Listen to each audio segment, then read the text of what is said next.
পরকালকে যারা বিশ্বাস করবে না, আখিরাতের দিনের পরে যাদের ঈমান থাকবে না, যারা বিশ্বাস করবে না, তাদের জীবনের সমস্ত ভালো কাজগুলি আল্লাহ রাব্বুল আলামিন বরবাদ করে দিবেন।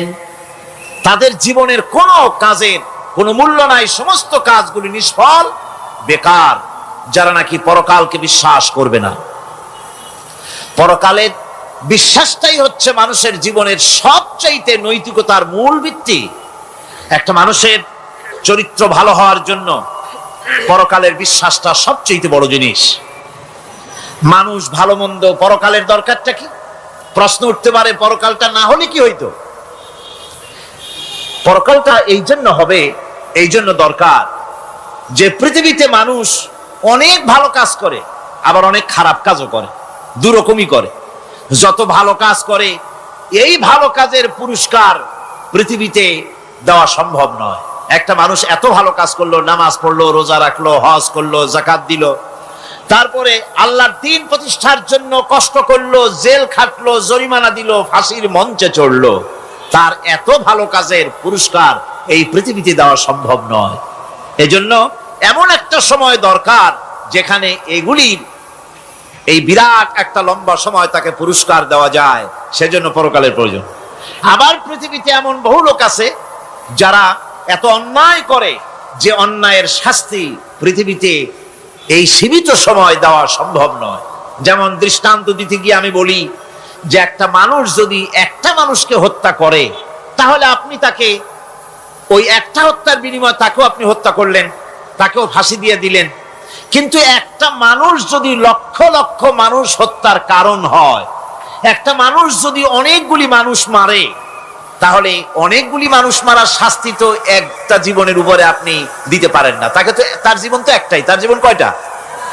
একটা গুলি করলেন, ফাঁসিতে দিলেন, তার একটা জীবন গেল। কিন্তু সে তো মেরেছে অনেক, তার কারণে তো লক্ষ লক্ষ মরছে।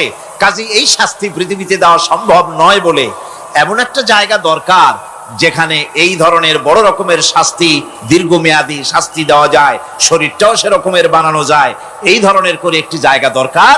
সেই জায়গার নাম হচ্ছে পরকাল, সেই জায়গাটার নাম হচ্ছে আখিরাত। এই জন্য কমন সেন্সের, সাধারণ জ্ঞানের দাবিও পরকাল প্রয়োজন। আর পরকালের ভিত্তিতেই মানুষের চরিত্র গঠন হতে পারে। মনে করেন একজন অফিসার, তিনি জানেন তাকে দেখার কেউ নাই, তার যা খুশি তিনি তা করতে পারেন, তার পেছনে কোনো গোয়েন্দা বিভাগের লোক লাগানো নাই। এই চিন্তা যদি তার থাকে, তাহলে ঘুষের টাকা খাওয়া, স্বজন প্রীতি করা তার জন্য কি অসম্ভব না সম্ভব? খুবই সম্ভব। আরেকজন অফিসার, তিনি যদি জানেন যে না, আমাকে দেখার মতো লোক আছে, আমার পেছনে গোয়েন্দা বিভাগের লোকেরা কাজ করতেছে, আমার কোনো জিনিসই এড়িয়ে যাবে না, এই চিন্তা যদি থাকে, তাহলে এই দুইজন অফিসারের আচরণ এক হবে? কখনই হবে না। একজনের আচরণ হবে খুবই সংযত, আর একজনের আচরণ হবে খুবই অসংযত। সুতরাং পরকালে যে বিশ্বাসী ব্যক্তি, সে ব্যক্তি চুরি, ডাকাতি, জেনা, ব্যভিচার, হত্যা, ধর্ষণ ইত্যাদি থেকে তিনি হবেন মুক্ত। আর যে ব্যক্তি পরকালকে বিশ্বাস করবে না, তার দ্বারা হবে না এমন কোনো কাজ নাই, সবকিছুই তার দ্বারা সম্ভব। এরপরে আল্লাহ পাক বলছেন যে পরকাল বিশ্বাস মানুষকে দায়িত্ববান বানায় দেয়। পরকালের বিশ্বাস মানুষকে কি বানায়? দায়িত্ববান বানায়। যেহেতু তোমার তো খালি খালি সৃষ্টি করা হয় নাই। আল্লাহ রাব্বুল আলামিন কোরআনে কারীমের মধ্যে বলছেন, আফাহাসিবতুম আন্নামা খালাকনাকুম আবাসা ওয়া আন্নাকুম ইলাইনা লা তুরজাউন। লোকেরা কি ভেবেছে? তোমরা কি এটাই মনে করেছো যে আমি তোমাদেরকে এমনি এমনি সৃষ্টি করেছি আর তোমাদেরকে আমার কাছে ফিরে আসতে হবে না? এটাই কি ভেবেছো তোমরা? তোমাদেরকে সৃষ্টি করা হয়েছে এবং তোমাদেরকে আমার দরবারে সকলকেই ফিরে আসতে হবে। পৃথিবীতে এমন কেউ নাই যে পৃথিবীতে টিকে থাকতে পারবে, সমস্ত মানুষকেই আল্লাহর দরবারে ফিরে যেতে হবে। আল্লাহ পাক কোরআনে কারীমের অন্যত্র বলেছেন, আয়াহসাবুল ইনসানু আইয়ুতরাকা সুদা। মানুষ কি ভেবেছে যে আমি তাকে নিরর্থক সৃষ্টি করেছি, তার কোনো হিসাব হবে না, তার কোনো দেখার মতো কেউ নাই, তাকে এমনি এমনি আমি সৃষ্টি করেছি তা না, প্রত্যেকটি মানুষকেই বিচক্ষণতার দাবি হিসেবে সৃষ্টি করা হয়েছে এবং তার সব কিছুকেই দেখা হচ্ছে। আল্লাহ পাক সব দেখতে পাচ্ছেন, তার নজরের সামনে আছে। আল্লাহ পাক দেখেন এবং শোনেন। আমরাও দেখি, আমরাও শুনি, কিন্তু আল্লাহ পাকের দেখা আর আমাদের দেখা, আল্লাহর শোনা আর আমাদের শোনা একরকম নয়। আমরা এই মাহফিলের বাইরে কি হচ্ছে আমরা দেখতে পাই না, ঠিক কিনা গণ? রাতের বেলায় আমরা আমাদের নিজেদেরকেও দেখি না, এমনকি আমরা আমাদের পেছনে কি হয়, পিছনে কি আছে তাও দেখি না। আপনারা যে আমার সামনে বসে আছেন, আপনাদের পেছনে লোকটা কি করতেছে তা আপনি দেখতে পাচ্ছেন। মেঘ হলে মেঘের উপরে কি হয় দেখতে পাই না, কুয়াশার মধ্যে দেখতে পাই না, গাছের আড়ালে কি দেখতে পাই না, পাহাড়ের আড়ালে কি দেখতে পাই না। তারপরে শোনার ব্যাপারে একটা নির্ধারিত এলাকার আওয়াজ আমাদের কানে আসে, এর বাইরের কিছু আমরা শুনতেও পাই না। আল্লাহ রাব্বুল আলামিনের কি এরকম অবস্থা নাকি? কি বলেন, এরকম অবস্থা?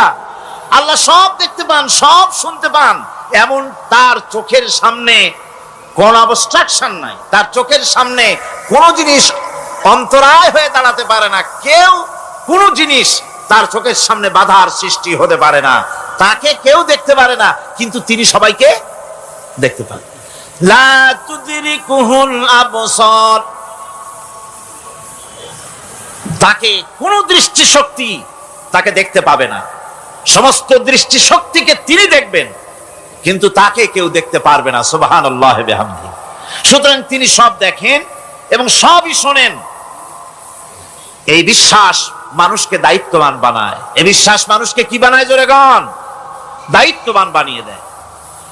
আল্লাহ রাব্বুল আলামিন বলছেন, আয়াহসাবু আন্নান ইয়াকদিরা আলাইহি আহাদ ইয়াকুলু আহলাকতু মালান লুবাদা আয়াহসাবু আন লাম ইয়ারাহু আহাদ। মানুষ কি ধারণা করেছে তার উপরে কারো কোনো ক্ষমতা চলবে না? সে বলে আমি অনেক ব্যয় করেছি, আর সে ভেবেছে তাকে দেখার মতো কেউ নাই। আল্লাহ পাক বলেন দেখার জন্য অবশ্যই একজন আছেন, তিনি হচ্ছেন আল্লাহ রাব্বুল আলামিন। কে দেখতে পান? জোরে সরে বলেন, কে দেখতে পান?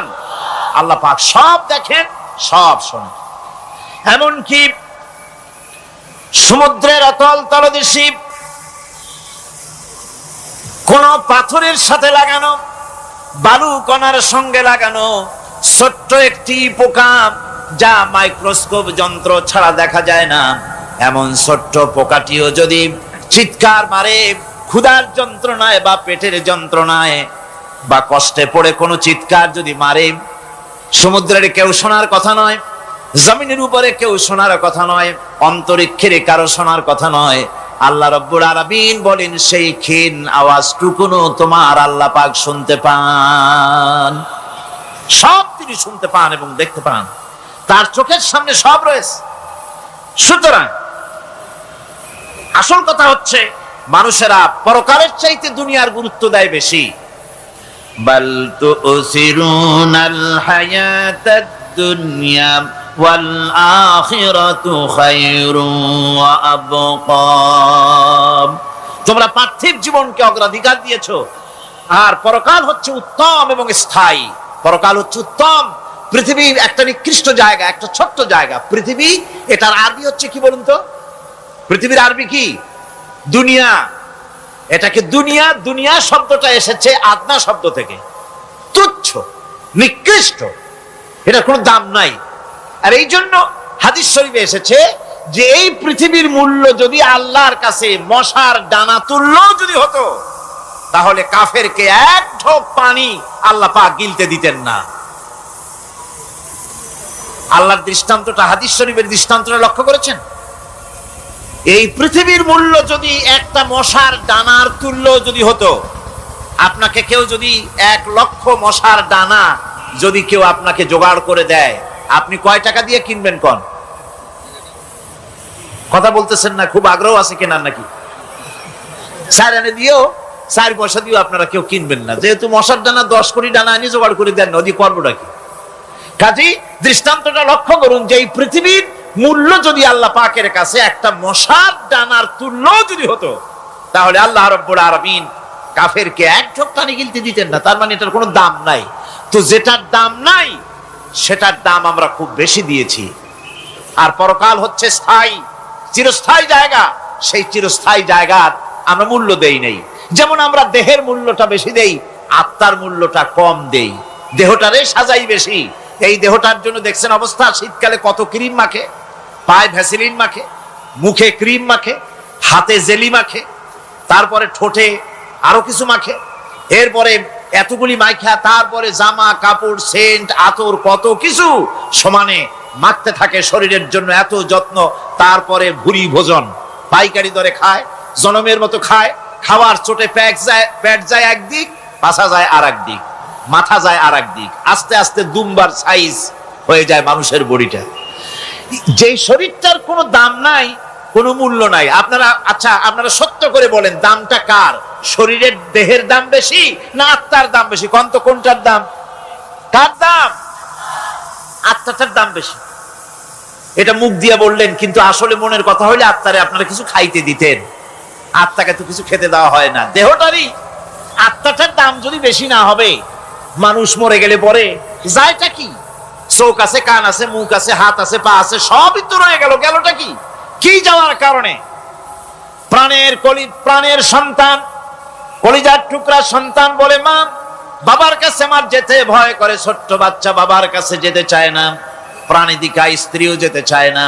মা বাবা আত্মীয় স্বজন সবাই বলে তাড়াতাড়ি বিদায় করো, তাড়াতাড়ি বিদায় করো। কি যাওয়ার জন্য? কি ছিল মূল্যবান জিনিস, আর ওইটা যাওয়ার জন্যই পরিণতি হলো, সেটার নাম হলো রুহু। যে আত্মাটার বেশি মূল্য, সেইটার মূল্য মানুষেরা দেয় না। এই আত্মাটা কি জিনিস? আল্লাহ পাক নবীর কাছে প্রশ্ন করা হয়েছে রূহ সম্পর্কে, আল্লাহ তার জবাব দিয়েছেন, ওয়াইয়াস আলুনাকা আনির রূহ কুলির রূহু মিন আমরি রাব্বি। নবী হে, আপনাকে প্রশ্ন করা হয় রূহ কি জিনিস, আপনি বলুন এটি হচ্ছে আল্লাহর হুকুম। আল্লাহর একটা হুকুম মানুষের ভিতরে কাজ করে, এটা এতই গুরুত্বপূর্ণ। ওটা থাকলে আমরা বাঁচি, ওটা না থাকলে আমরা মরে যাই। এখন যেটার গুরুত্ব বেশি সেটাকে খাইতে দেই না, সেটার জন্য কোনো যত্ন নাই, খোঁজ নাই, খবর নাই। সকালবেলায় ব্রেকফাস্ট, নাস্তা, লাঞ্চ, ডিনার, বিকালের চা, ফলারি, কোনো জিনিসের অভাব নাই, সমানে খায় আর সমানে শরীরটারে বাঁচায়। আর যেটার কারণে বডিটা বাঁচে তার কোনো খোঁজ খবর নাই, ওটারেও কিছু খাবার দিতে হবে। ওটারে কি খাওয়াবেন? ওটাই কি ফুলকপি খাবে? শীতের দিনে লাল শাক খাবে? লট্টা মাছ খাবে নাকি? খাবে না। রূপচান্দাও খাবে না। শীতকালের ভাপা পিঠাও না, ধুপি পিঠা কি কন আপনারা, এগুলোও খাবে না। সুতরাং এই যে শরীর, আপনার আত্মাটা, ওরে খাইতে দিবেন কি? ও কচু খায় না, মূলাও খায় না, দুধও খায় না, পনিরও খায় না, ঘিও খায় না, মাছ গোশতও খায় না। যেহেতু এই আত্মাটা এসেছে রুহের জগৎ থেকে, তাই ওর খাদ্য এই পৃথিবীতে বানানো হয় নাই। দেহ তৈরি হয়েছে মাটি থেকে, মাটির উপাদান দিয়ে, সেজন্য তার খাদ্য বানানো হয়েছে মাটির উপাদান দিয়ে। আর আত্মা যেহেতু এসেছে আল্লাহর কাছে থেকে, রুহের জগৎ থেকে, সেজন্য আল্লাহ রাব্বুল আলামিন আত্মার খাদ্য পাঠিয়েছেন লৌহ মাহফুজ থেকে। খাদ্যের নাম হচ্ছে তেলাওয়াতে কোরআন। তেলাওয়াতে কোরআন। কোরআনে কারীম তেলাওয়াতে আত্মার সমৃদ্ধি হতো। কোরআনে কারীমের তেলাওয়াত, অনুধাবন, এর দ্বারা আত্মার সমৃদ্ধি হতো। যেহেতু কোরআন হচ্ছে রুহের খোরাক, সেই খোরাক দেওয়া হচ্ছে না তাকে। কাজে আমি বলতেছিলাম যে যে জিনিসের মূল্য বেশি আমরা তার মূল্য দিতে জানি না, যেটার মূল্য কম সেটার মূল্য দেই বেশি। অনুরূপ ভাবে এই পৃথিবীর কোন দাম নেই, আল্লাহ পাক বলছেন, সেই জিনিসটার মূল্য আমরা বেশি দিলাম, আর পরকালের চিন্তা আমাদের দিল থেকে উবে গেল। এজন্য আল্লাহ রাব্বুল আলামিন বলেন, ইন্নাল্লাযীনা লা ইউমিনুনা বিল আখিরাতি যায়্যান্না লাহুম আ'মালাহুম ফাহুম ইয়ামাহুন। যারা পরকালের প্রতি ঈমান আনে না, পরকালকে যারা বিশ্বাস করে না, তাদের ক্রিয়াকাণ্ডকে তাদের কাছে চিত্তাকর্ষক বানায় দেওয়া হয়।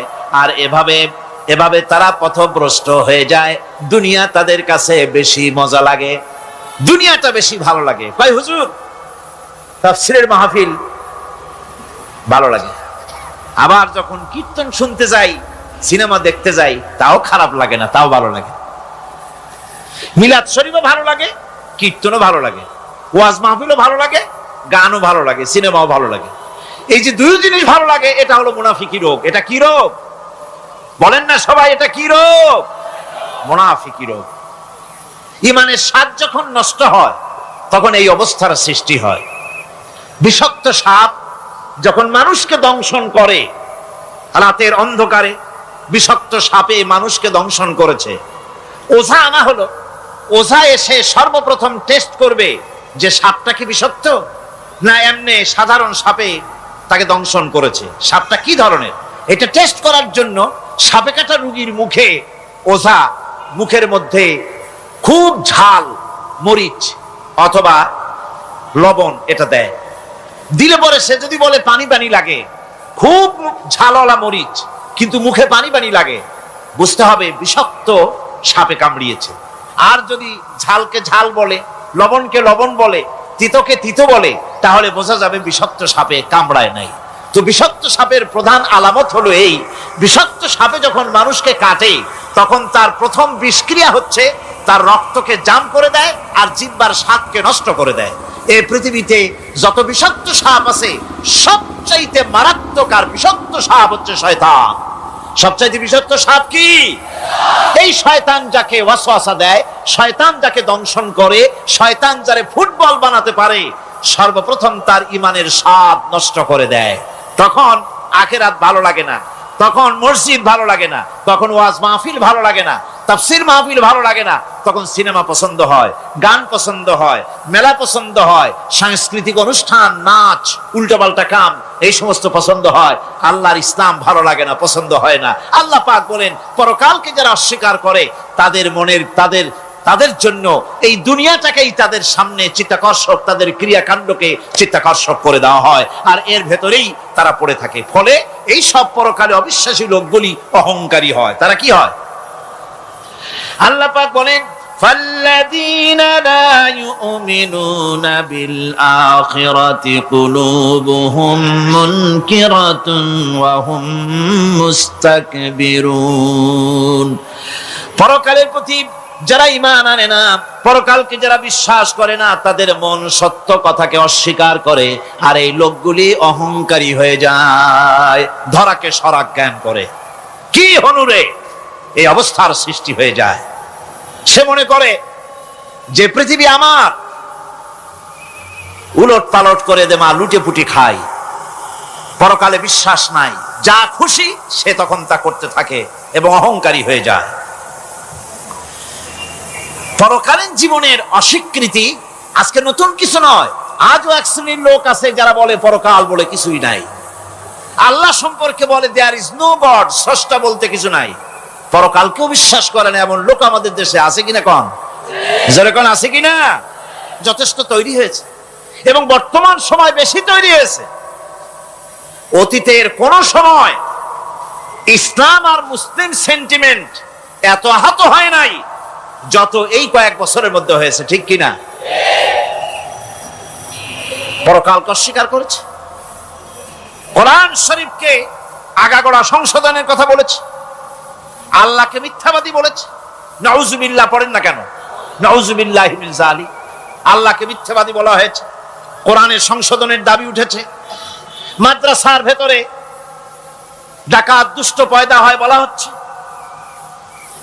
এভাবে করে তারা আল্লাহকে অস্বীকার করেছে, কোরআনকে অস্বীকার করেছে, পরকালকে অস্বীকার করছে। পরকালকে সেই অতীতের যুগের কাফেররাই অস্বীকার করে নাই, বর্তমান যুগেরও এক শ্রেণীর লোকেরা, তারা আবার মুসলমান নামধারী, নাম মুসলমানি নাম লাগানো আছে, পরকালকে তারা অস্বীকার করছে। এদের ভিত্তি হচ্ছে এই,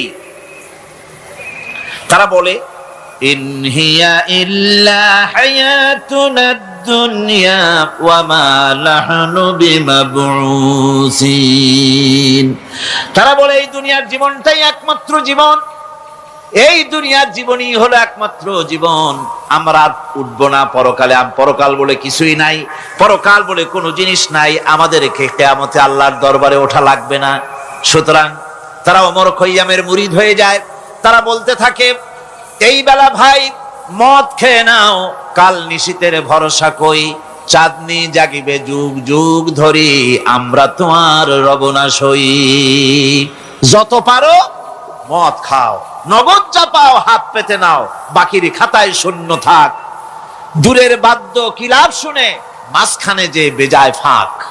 কোথায় কিয়ামত আর কোথায় পরকাল, কোথায় বিচার, কোথায় হাসর, কোথায় সিরাত, কোথায় মিজান, আর মাঝখানে টাটকা সুখগুলো ছাড়িয়ে দেবে একটা কথা, মাঝখানের এই টাটকা সুখগুলি গ্রহণ করো, মজা করো। এই সব শিক্ষা দেওয়া হয় ওই সেকুলার শিক্ষা ব্যবস্থার মাধ্যমে কলেজে এবং বিশ্ববিদ্যালয়গুলিতে। যার কারণে পরকালের বিশ্বাস নাই বলে এমন কোনো কাজ নাই যা তারা করতে পারে না। এই মাত্র কয়েক মাস দেড়েক আগে রাজশাহী ইউনিভার্সিটিতে যে কাণ্ডটা ঘটে গেল, মনে আছেন আপনাদের? পত্রপত্রিকায় আপনারা পড়েছেন। এবং আমি রাজশাহীতে গিয়ে সেখানে প্রত্যক্ষদর্শী যারা দেখেছে তাদের মুখে শুনেছি, শিক্ষাবর্ষ সমাপন করেছে যে সব ছাত্র ছাত্রীরা, তারা র্যাগ ডে উদযাপন করছে। র্যাগ ডে উদযাপন যেদিন করবে সেই দিনে তারা উচ্ছৃঙ্খল কাপড় চোপড় পরেছে, ছেলেরা এবং মেয়েরা উভয়। এমন ভাবে কাপড় পরেছে যে কাপড় দ্বারা তারা শরীরের গোপন অঙ্গগুলি দেখা যায়। এরপরে আজেবাজে চিৎকার দিয়েছে, আজেবাজে স্লোগান দিয়েছে, গাধার মতো, কুকুরের মতো, শিয়ালের মতো তারা ডেকেছে। আমি বুঝি না চিন্তাধারা কেমন দেউলিয়া হয়ে গেল। শিক্ষাবর্ষ বিশ্ববিদ্যালয়ের সর্বোচ্চ শিক্ষাঙ্গন থেকে লেখাপড়া শেষ করে বেরোচ্ছে, যাওয়ার সময় তারা বিশ্ববিদ্যালয় থেকে কুকুরের ডাক দিল, শিয়ালের ডাক দিল, ছাগলের ডাক দিল। কি প্রমাণ করতে চাইলো? যে 16 বছর লেখাপড়া করে বিশ্ববিদ্যালয়ের অঙ্গন পেরিয়ে গোটা জাতির জন্য ছাগল হয়ে আমরা আবির্ভূত হচ্ছি, অথবা কুকুর গরুর ভূমিকায় আমরা আবির্ভূত হচ্ছি। নাউযুবিল্লাহি মিন যালিক। এরপরে মিছিল শেষ করলো, সন্ধ্যাবেলায় শুরু হলো সাংস্কৃতিক অনুষ্ঠান। বিদ্যুৎ কর্তৃপক্ষের সঙ্গে বোধহয় লাইন করা ছিল। সন্ধ্যা 7:30টার সময় মঞ্চ তৈরি আছে, গান হচ্ছে, আনন্দ ফুর্তির শেষ নাই। সামনে সব মেয়েরা বসা, যারা দিনের বেলা ওই ধরনের কাপড় চোপড় পরে ছেলেদেরকে উস্কাইছে, ছেলেগুলিও তাদেরকে উস্কাইছে। মাঝখানে তারা বসা, চতুর্দিকে ছেলেরা দাঁড়ানো। হঠাৎ করে লাইট বন্ধ হয়ে গেল, বিদ্যুৎ চলে গেল। এখন সাংস্কৃতিক অনুষ্ঠান কি কায়দায় হচ্ছে, কত প্রকার হচ্ছে, কিভাবে হচ্ছে? নাউযুবিল্লাহি মিন যালিক। পুলিশেরা বলেছে বিদ্যুৎ যখন এলো, মেয়েগুলিকে অনেক মেয়ে পাওয়া গেছে, কাপড় নাই, পেটিকোট নাই, উলঙ্গ। তাদেরকে ধরে ধরে উঠানো হয়েছে হোস্টেলে। পরের দিন সকালবেলায় মাঠ ভর্তি ভাঙা কাচের চুড়ি, ভ্যানিটি ব্যাগ, চশমা, কাপড় চোপড় ছিড়িয়ে ছটিয়ে চতুর্দিকে পড়ে আছে। এই হলো শিক্ষা। নাউযুবিল্লাহি মিন যালিক। আমি কসম করে বলতে পারি, বিশ্ববিদ্যালয়ে যদি কোরআন শরীফের তাফসীর পড়ানো হতো, হাদিস শরীফ যদি পড়ানো হতো, কেউ কেউ বলবেন কোরআন হাদিস তো পড়ানো হয়, বিশ্ববিদ্যালয় কলেজে পড়ানো তো হয়। আমি তো জানি সিলেবাসে 10টা 5টা হাদিস আছে, 2-4 লাইন কোরআন শরীফ আছে, এর কোনো মানে নাই। মাদ্রাসায় যেমন পড়ানো হয় 30 পারা কোরআনের তাফসীর, রাসূল করিম সাল্লাল্লাহু আলাইহি ওয়াসাল্লামের হাদিস যেমন পড়ানো হয়, এইভাবে করে যদি বিশ্ববিদ্যালয়ে কোরআন হাদিস পড়ানো হতো, আল্লাহর কসম বাংলাদেশের বিশ্ববিদ্যালয়গুলি গোটা জাতিকে চোর, গুন্ডা, বদমাশ, ডাকাত উপহার দিত না, উপহার দিত শাহজালাল।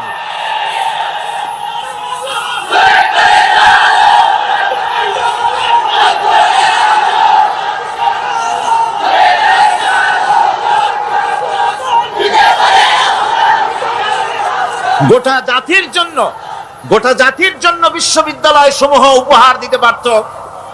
উপহার দিত শাহ মখদুম, শাহজালাল, খান জাহান আলী, উপহার দিতে পারত খাজা মঈনুদ্দিন চিশতি, উপহার দিতে পারত খালিদ বিন ওয়ালিদ, উপহার দিত সালাউদ্দিন আইয়ুবী। আল্লাহ পাক তাদের সকলের প্রতি রহম করুন, জোরে কোন আমিন। এরকম উপহার গোটা জাতিকে তারা দিতে পারত। কথা ঠিক কিনা গণ? সুতরাং পরকালকে অস্বীকার করাই হচ্ছে এর মূলভূত কারণ। সেকুলার শিক্ষা ব্যবস্থা হচ্ছে এর মূলভূত কারণ। এই জন্য কোরআনে কারীম আল্লাহ পাক বলছেন, লাইসাল বিররা আন তুওয়াল্লু বুজুহাকুম কিবালাল মাশরিকি ওয়াল মাগরিব, পূর্ব পশ্চিমে কয়বার মাথা ঘুরালা, এইটাই তোমার পুণ্যবান সৎ কাজ হওয়ার এটা নমুনা নয়। প্রকৃতপক্ষের সৎ কাজ হচ্ছে আল্লাহ বিশ্বাস করা এবং পরকালে বিশ্বাস ভিত্তিক জীবন গড়া। ওই কাফেরেরা বলতো, وقالوا ما هي إلا حياتنا الدنيا نموت ونحيا وما يهلكنا إلا الدهر।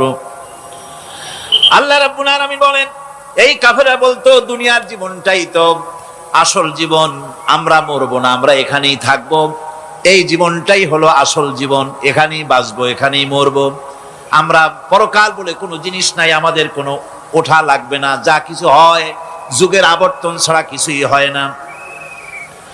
শুধু তাই নয়, এই প্রশ্ন কাফেরদের মনের ভিতরে মারাত্মক আকার ধারণ করলো। তারা বলল, আইযা মিতনা ওয়া কুন্না তুরাবান যালিকা রাজউম বাঈদ, আমরা মাটির সাথে মিশে যাব, আমরা মরে যাব, মাটির সঙ্গে মিশে যাব, তারপরে আমাদেরকে জীবিত করা হবে, এটা তো জ্ঞান বহির্ভূত কথা, এটা তো মাথায় ঢোকে না, কথাটা কেমন?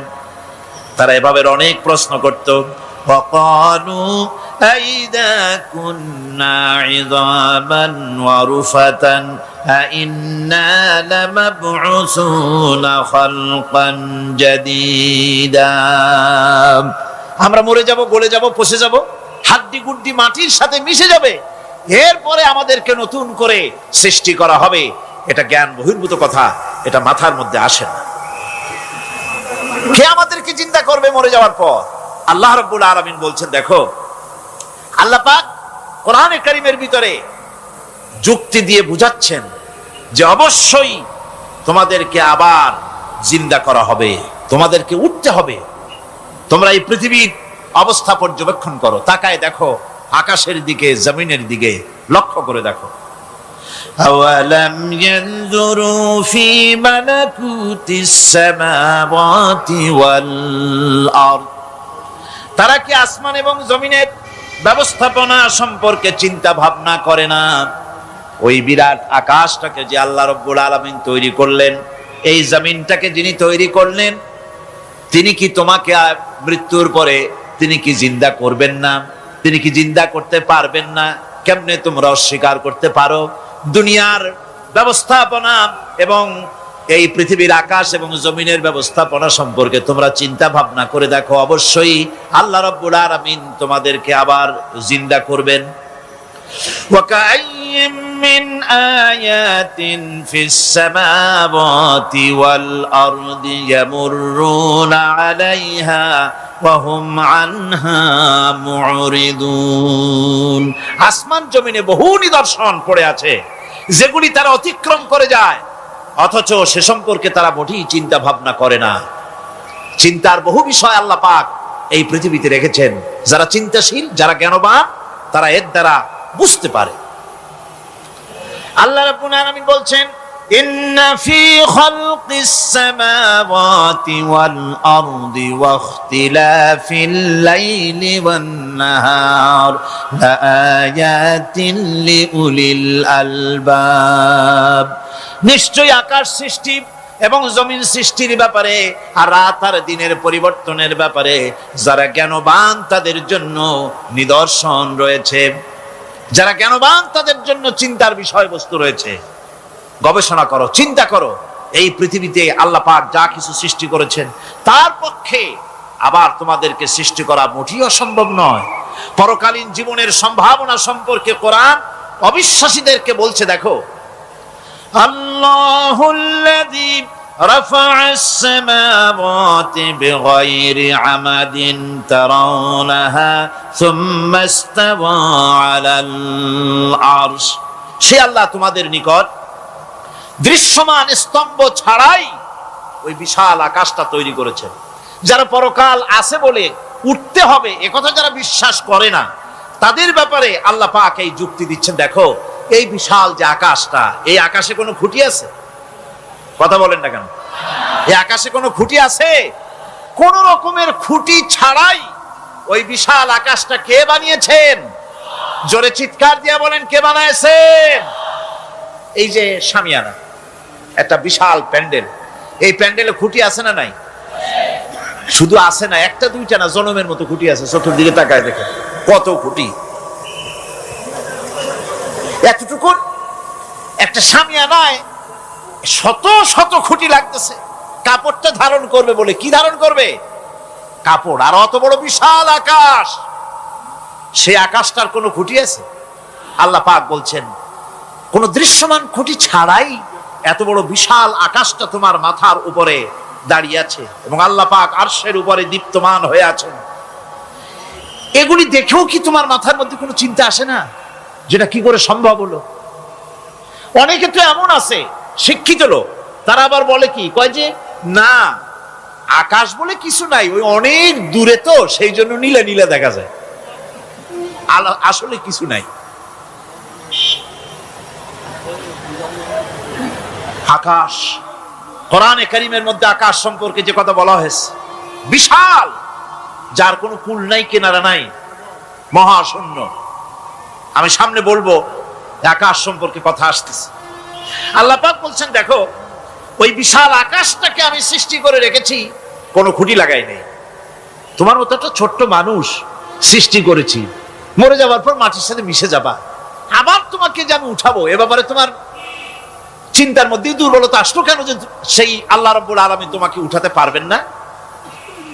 وسخر الشمس والقمر كل يجري لأجل مسمى। তিনি চন্দ্র সূর্যকে আজ্ঞাবর্তী করেছেন, প্রত্যেকেই তার নির্দিষ্ট সময় সীমা মতো চলাফেরা করতেছে। তুমি তো ছোট একটা মানুষ, অত বড় বিশাল সূর্যটা, বিরাট চন্দ্রটা সব গতিমান, আল্লাহর হুকুমে সব চলাফেরা করতেছে। কত ঠিক কিনা? এই সবগুলি আল্লাহ রাব্বুল আলামিন দুনিয়ার মানুষের সামনে তুলে ধরেছেন। তাকায় দেখো, নজর করে দেখো, এই সুন্দর করে জমিন ও আসমানকে সৃষ্টি করেছি, চাঁদ সূর্যকে সৃষ্টি করেছি।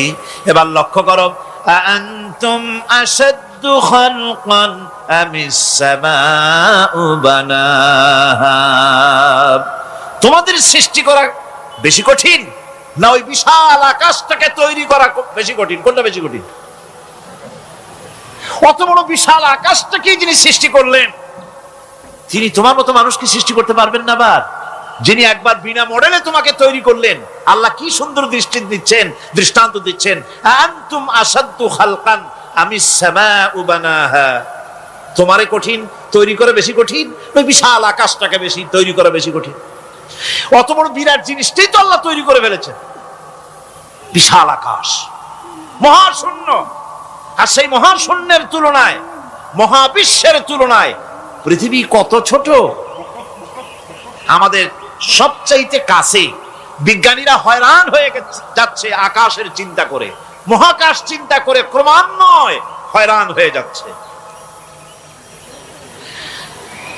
আমাদের সবচাইতে নিকটতম যে গ্যালাক্সিটা আছে, এই গ্যালাক্সিটার ব্যাস হচ্ছে, যেটা সবচাইতে ছোট, গরিব গ্যালাক্সি।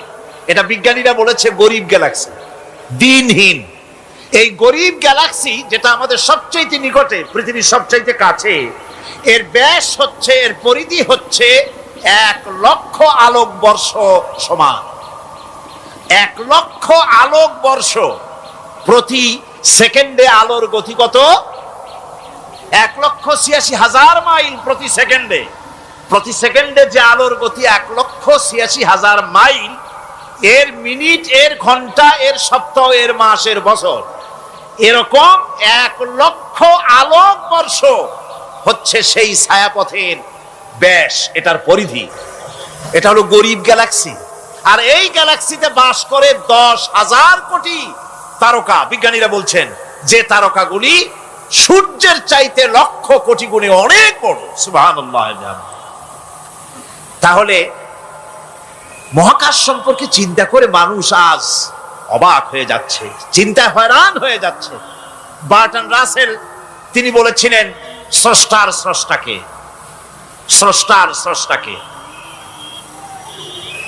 এর জবাব আরেকজন বিজ্ঞানী লিখেছেন যে স্রষ্টার স্রষ্টাকে এই চিন্তা তো সৃষ্টিতে করতে পারবে না। স্রষ্টার কোনো স্রষ্টা নাই। পৃথিবীতে যত স্রষ্টা আছে, মাইক যে তৈরি করেছে সেও একজন স্রষ্টা, ঠিক কিনা কোন কথা বোঝেন তো আমার? মাইক যে তৈরি করেছে সেও একটা স্রষ্টা, ওই প্যান্ডেল যে তৈরি করেছে সেও একটা স্রষ্টা, চেয়ার টেবিল যে সৃষ্টি করেছে সেও একটা স্রষ্টা। কিন্তু এরা কেউ পূর্ণাঙ্গ স্রষ্টা নয়, কারণ এই মাইকটা তৈরি করার যত উপাদান, সমস্ত উপাদান আল্লাহ রাব্বুল আলামিনের তৈরি করা। কথা ঠিক কিনা? তুমি শুধু অ্যাসেম্বল করেছো, তুমি শুধু এগুলোকে এক জায়গায় করেছো। তোমার বাপেরও ক্ষমতা নেই লোহা তৈরি করা। পারবা লোহা তৈরি করতে? আরে কথা কন না কেন মিয়া সাহেব? পারবেন লোহা তৈরি করতে? পারবেন একটা বাঁশ বানাইতে? বাঁশ হোক লোহা হোক যা সব বাদ দেন, মাথার একটা চুল বানাইতে পারবেন? পাট দিয়া রং দিয়া পর চুলা বানাইতে পারবেন, কিন্তু চুলের মতো করে একটা চুল বানাইতে পারবেন না। মানুষের শরীরে রক্তের মতো করে এক ফোঁটা রক্ত মানুষের শরীরের বাইরে বানান তো দেখি। তাহলে মানুষের যখন রক্তের প্রয়োজন হয় তখন মানুষের কাছ থেকে রক্ত ধার নেওয়া লাগতো না, ফ্যাক্টরিতে রক্ত তৈরি হয়ে থাকতো, কোনো অসুবিধা হতো না। এক ফোঁটা রক্ত বানানোর শক্তি গোটা পৃথিবীর মানুষের নয়। সুতরাং তোমরা স্রষ্টা হলেও তোমরা হচ্ছ নাকের স্রষ্টা। ধার করো, অন্যের জিনিস ধার করিয়ে বানাও। মোকাম্মল স্রষ্টা হচ্ছেন কে? আসল স্রষ্টা কে? এরকম বললে হবে না, গায়ের সমস্ত শক্তি দিয়া বলেন আসল স্রষ্টা কে? ওই বিজ্ঞানী বলছেন যে বার্টন রাসেল বলছে স্রষ্টার স্রষ্টাকে। স্রষ্টার স্রষ্টা তুমি খুঁজে পাবে না, তোমার মাথায় ঢুকবে না। আগে সৃষ্টি চিন্তা করো। তিনি বলেছেন একটা লবণ, একটা লবণের কণা, লবণ বলেন তো, একটা লবণের কণা, এক কণা লবণের ভেতরে যে কেলাস থাকে, এর ভিতরে যে সমস্ত উপাদান থাকে, সেই লবণের কণাগুলির মধ্যে কতগুলি উপাদান থাকে, সেই উপাদানগুলি চিন্তা করতে 1000 বার্টন রাসেলের মস্তিষ্কের প্রয়োজন। তো একটা লবণ কণার ভিতরে কি আছে সেইটাকে উদ্ধার করার জন্য যদি 1000 বার্টন রাসেলের মস্তিষ্ক লাগে, তাহলে গোটা বিশ্ব আকাশ আর জমিন যিনি সৃষ্টি করেছেন তাকে চিন্তা করা কি তোমার মগজে কুলাবে? দুনিয়ার প্রথম দিন থেকে শুরু করে কিয়ামত পর্যন্ত মানুষ, যত মানুষ এসেছে আর যত মানুষ আসবে, স্রষ্টা সম্পর্কে চিন্তা করা একটা অসম্ভব ব্যাপার। স্রষ্টার সামনে শুধু মাথাই নত করবা। তিনি কোত্থেকে এসেছেন, তিনি কে জানার দরকার নাই, তিনি আল্লাহ। তার নাম কি? মাথা নত করে দাও সামনে। তিনি আল্লাহ, সর্বশক্তিমান আল্লাহ, রব্বুল ইজ্জত ওয়াল জালাল। তিনি ছিলেন, তিনি আছেন, তিনি থাকবেন। তিনি অনন্ত, তিনি অসীম, তিনি চিন্ময়, তিনি অব্যয়, তিনি অক্ষয়, তিনি শাশ্বত, যার কোনো শুরু নাই, যার কোনো শেষ নাই। সুবহানাল্লাহ পড়ে। সুতরাং সেই মহান আল্লাহ রাব্বুল আলামিন তিনি বলছেন, বান্দারা তোমারে বানানো কঠিন না ওই বিশাল আকাশটা বানানো কঠিন? অত বড় বিশাল আকাশটাই তো আমি তৈরি করেছি। তোমার মৃত্যুর পরে তোমাকে জিন্দা করা মোটেই কোনো কঠিন ব্যাপার নয়, এটা খুবই সহজ। ভাইরা আমার, আল্লাহ সুবহানাহু ওয়া তাআলা পৃথিবীর মানুষকে এসব দৃষ্টান্ত দিয়ে সুন্দর করে মানুষকে বুঝাচ্ছেন, তিনি মানুষকে পরিষ্কার করে বুঝিয়েছেন। আল্লাহ পাক বলেন, এই পৃথিবীতে এসব প্রশ্নের চূড়ান্ত জবাব দিতে গিয়ে আল্লাহ পাক বলছেন, কুল ইউহিহাল্লাযী আনশাআহা আউওয়ালা মাররা ওয়া হুয়া বিকুল্লি খালকিন আলীম। বলে দাও, তোমাদের মৃত্যুর পরে সেই আল্লাহ রাব্বুল আলামিন তোমাদেরকে জিন্দা করবেন, যিনি তোমাদেরকে প্রথমবারে তৈরি করেছিলেন। প্রথমে যিনি সমস্ত জিনিস সৃষ্টি করেছেন, ওই আল্লাহ রাব্বুল আলামিন তোমাদেরকে আবার জিন্দা করবেন। আর এসব জিনিসকে খেল তামাশার বিষয়বস্তু করে তৈরি করা হয় নাই। সমস্ত জিনিসের পেছনে বিরাট উদ্দেশ্য কাজ করেছে, একটা লক্ষ্য নিয়ে, সামনে নিয়ে, উদ্দেশ্য নিয়ে আল্লাহ তৈরি করেছেন। আল্লাহ পাক বলছেন, وما خلقنا السماوات والأرض وما بينهما لاعبين। এই পৃথিবীতে আকাশ, ওই বিশাল আকাশ এবং জমিন এবং এর মধ্যস্থিত কোন জিনিসকে আমি খামোখা তৈরি করি নাই, খেল তামাশার বিষয়বস্তু হিসাবে তৈরি করি নাই। যারা নাকি জ্ঞানবান, যারা বুদ্ধিমান, তাদের সম্পর্কে আল্লাহ বলেন الذين يذكرون الله قياما وقعودا وعلى جنوبهم ويتفكرون في خلق السماوات والأرض ربنا ما خلقت هذا باطلا سبحانك فقنا عذاب النار। যারা নাকি জ্ঞানবান, যারা চিন্তাশীল, যারা শুধু পাইকারি দরে খায় আর ঘুমায় না, যারা চিন্তা ভাবনা করে, তারা দাঁড়ানো অবস্থায়, বসা অবস্থায়, সব অবস্থায় আকাশ জমিন রাত দিনের পরিবর্তন, মানব সৃষ্টি, এ সব কিছু চিন্তা গবেষণা করে বলে রব্বানা মা খালাকতা হাযা বাতিলা, এ কোনো কিছুই তুমি নিরর্থক ভাবে সৃষ্টি করনি, সবগুলোই তুমি বিশেষ উদ্দেশ্য নিয়ে তৈরি করেছো। ফাকিনা আযাবান নার, সুতরাং আমাকে জাহান্নামের আগুন থেকে তুমি রক্ষা করো, আমাকে তুমি রক্ষা করো। আমরা সবাই বলি আমিন। চিন্তাশীল এবং গবেষক যারা, তারা এভাবে চিন্তা ভাবনার মাধ্যমে এ সব কিছু তারা বুঝতে পারে যে এই পৃথিবী খেল তামাশার বিষয় নয়। এই পৃথিবীকে আল্লাহ পাক এমনি এমনি তৈরি করেন নাই, দুনিয়ার মানুষগুলিকেও খামোখা সৃষ্টি করেননি, এর পেছনে বিরাট উদ্দেশ্য কাজ করেছে এবং আমাদের সকলকেই আল্লাহ রাব্বুল আলামিনের কাছে হাজির হতে হবে। সুতরাং এই পৃথিবীতে দুনিয়ার চাইতে অগ্রাধিকার দিতে হবে আখিরাতকে। দুনিয়ার চাইতে অগ্রাধিকার দিতে হবে কোনটাকে বলে?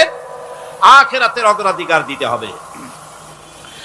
আল্লাহ পাক বলছেন ওয়ামা হাদিহিল হায়াতুদ দুনিয়া ইল্লা লাহুন ওয়া লাইবুন ওয়া ইন্নাদ দারাল আখিরাতা লাহিয়াল হায়ানু লাউ কানু ইয়ামালুন। এই দুনিয়া হচ্ছে নিছক খেল তামাশা, এটা আর কিছুই নয়। জীবনের প্রকৃত আবাসস্থল হচ্ছে আখিরাত। এই দুনিয়া একটা মোহ, এই মোহের পেছনে মানুষেরা ঘুরছে, বিবি বাল বাচ্চা এর পেছনে ঘুরছে।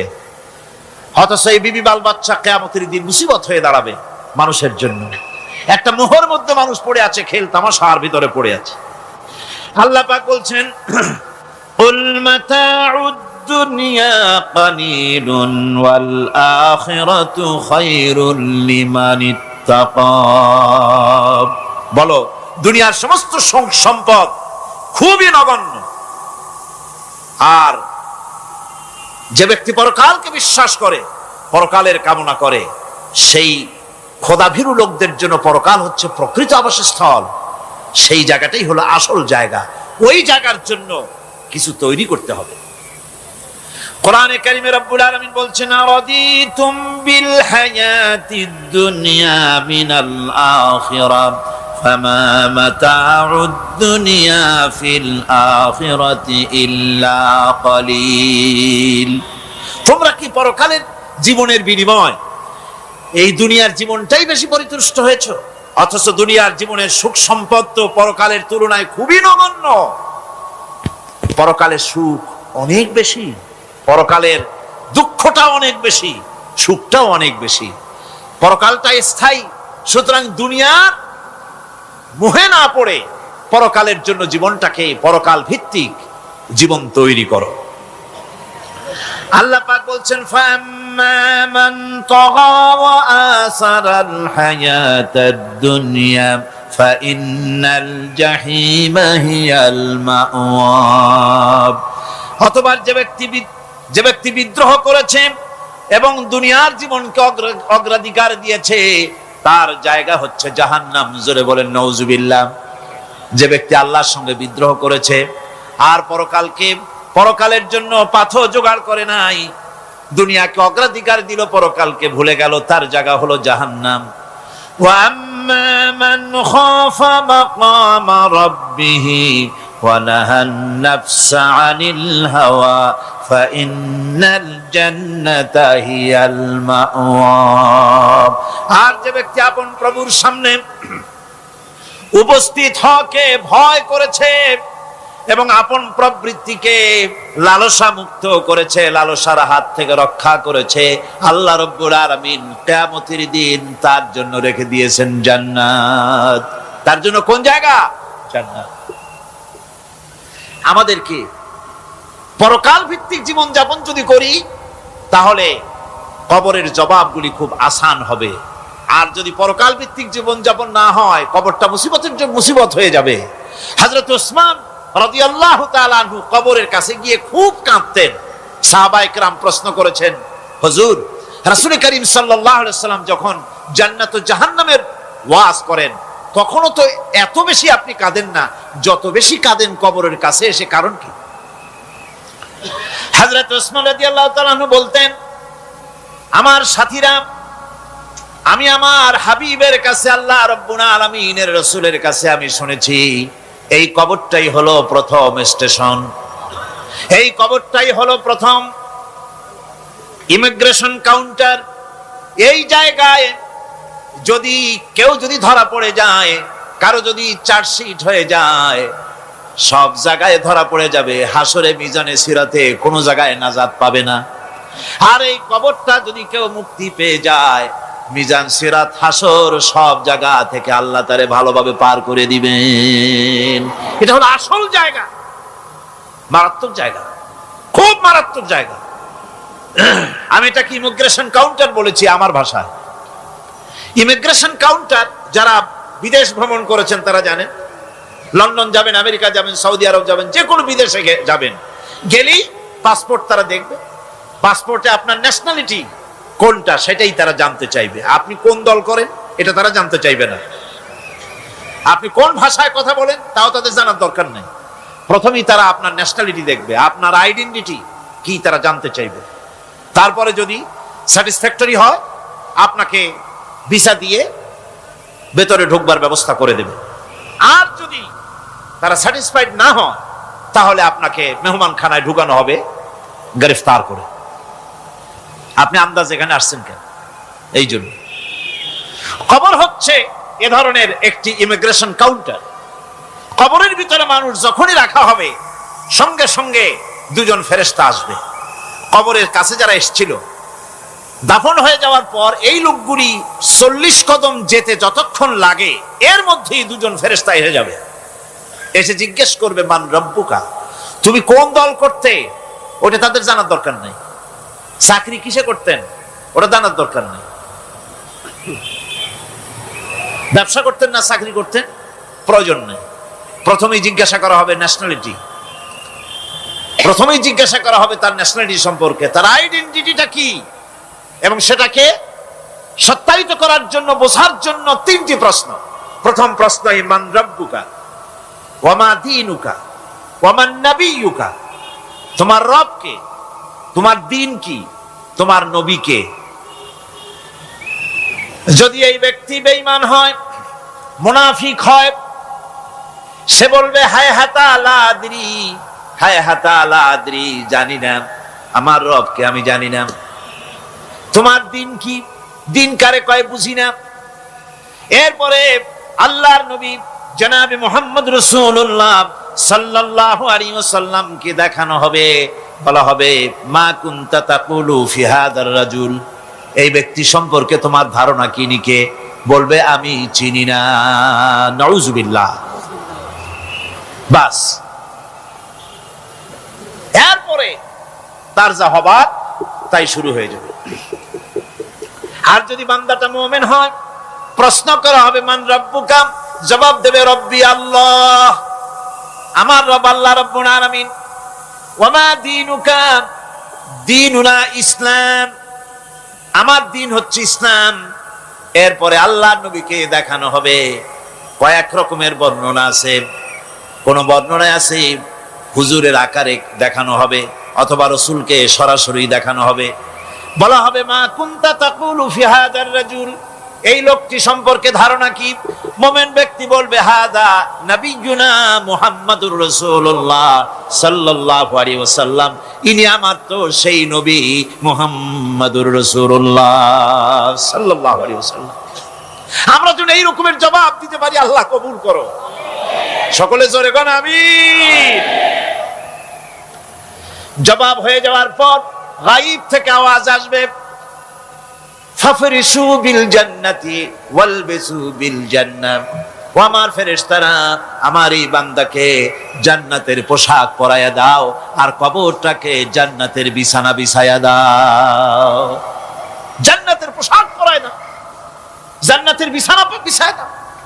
ইলা মাদ্দা বাসারিহি, তার চোখের দৃষ্টি যতদূর যায় কবরটা ততটা প্রশস্ত করে দাও।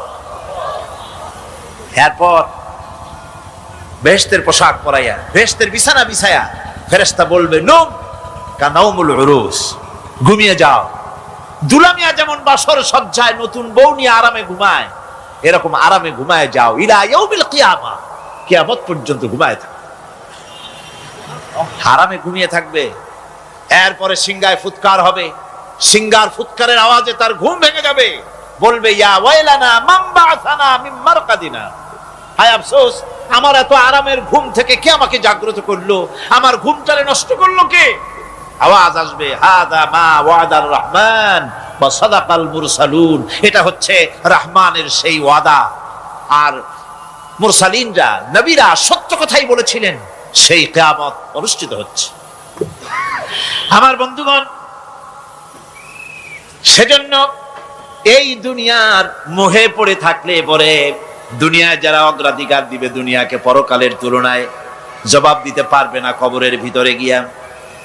আর যারা পরকালকে অগ্রাধিকার দিবে, দুনিয়ার চাইতে পরকালকে বেশি অগ্রাধিকার দেবে, আর আল্লাহর ভয় কলিজার ভিতরে রাখবে, কবরের জবাব সঠিকভাবে দিতে পারবে, কিয়ামতের দিন আল্লাহ রাব্বুল আলামিন তাদের জন্য জান্নাত দান করবেন। জোরে বলেন আমিন। দুনিয়াটা হচ্ছে দুনিয়া যেখানে আমরা আসি। আমি আগেই বলেছি, দুনিয়া হচ্ছে আদনা শব্দ থেকে এর উৎপত্তি হয়েছে, তুচ্ছ নিকৃষ্ট, এটার দাম নাই, এটার মূল্য নাই।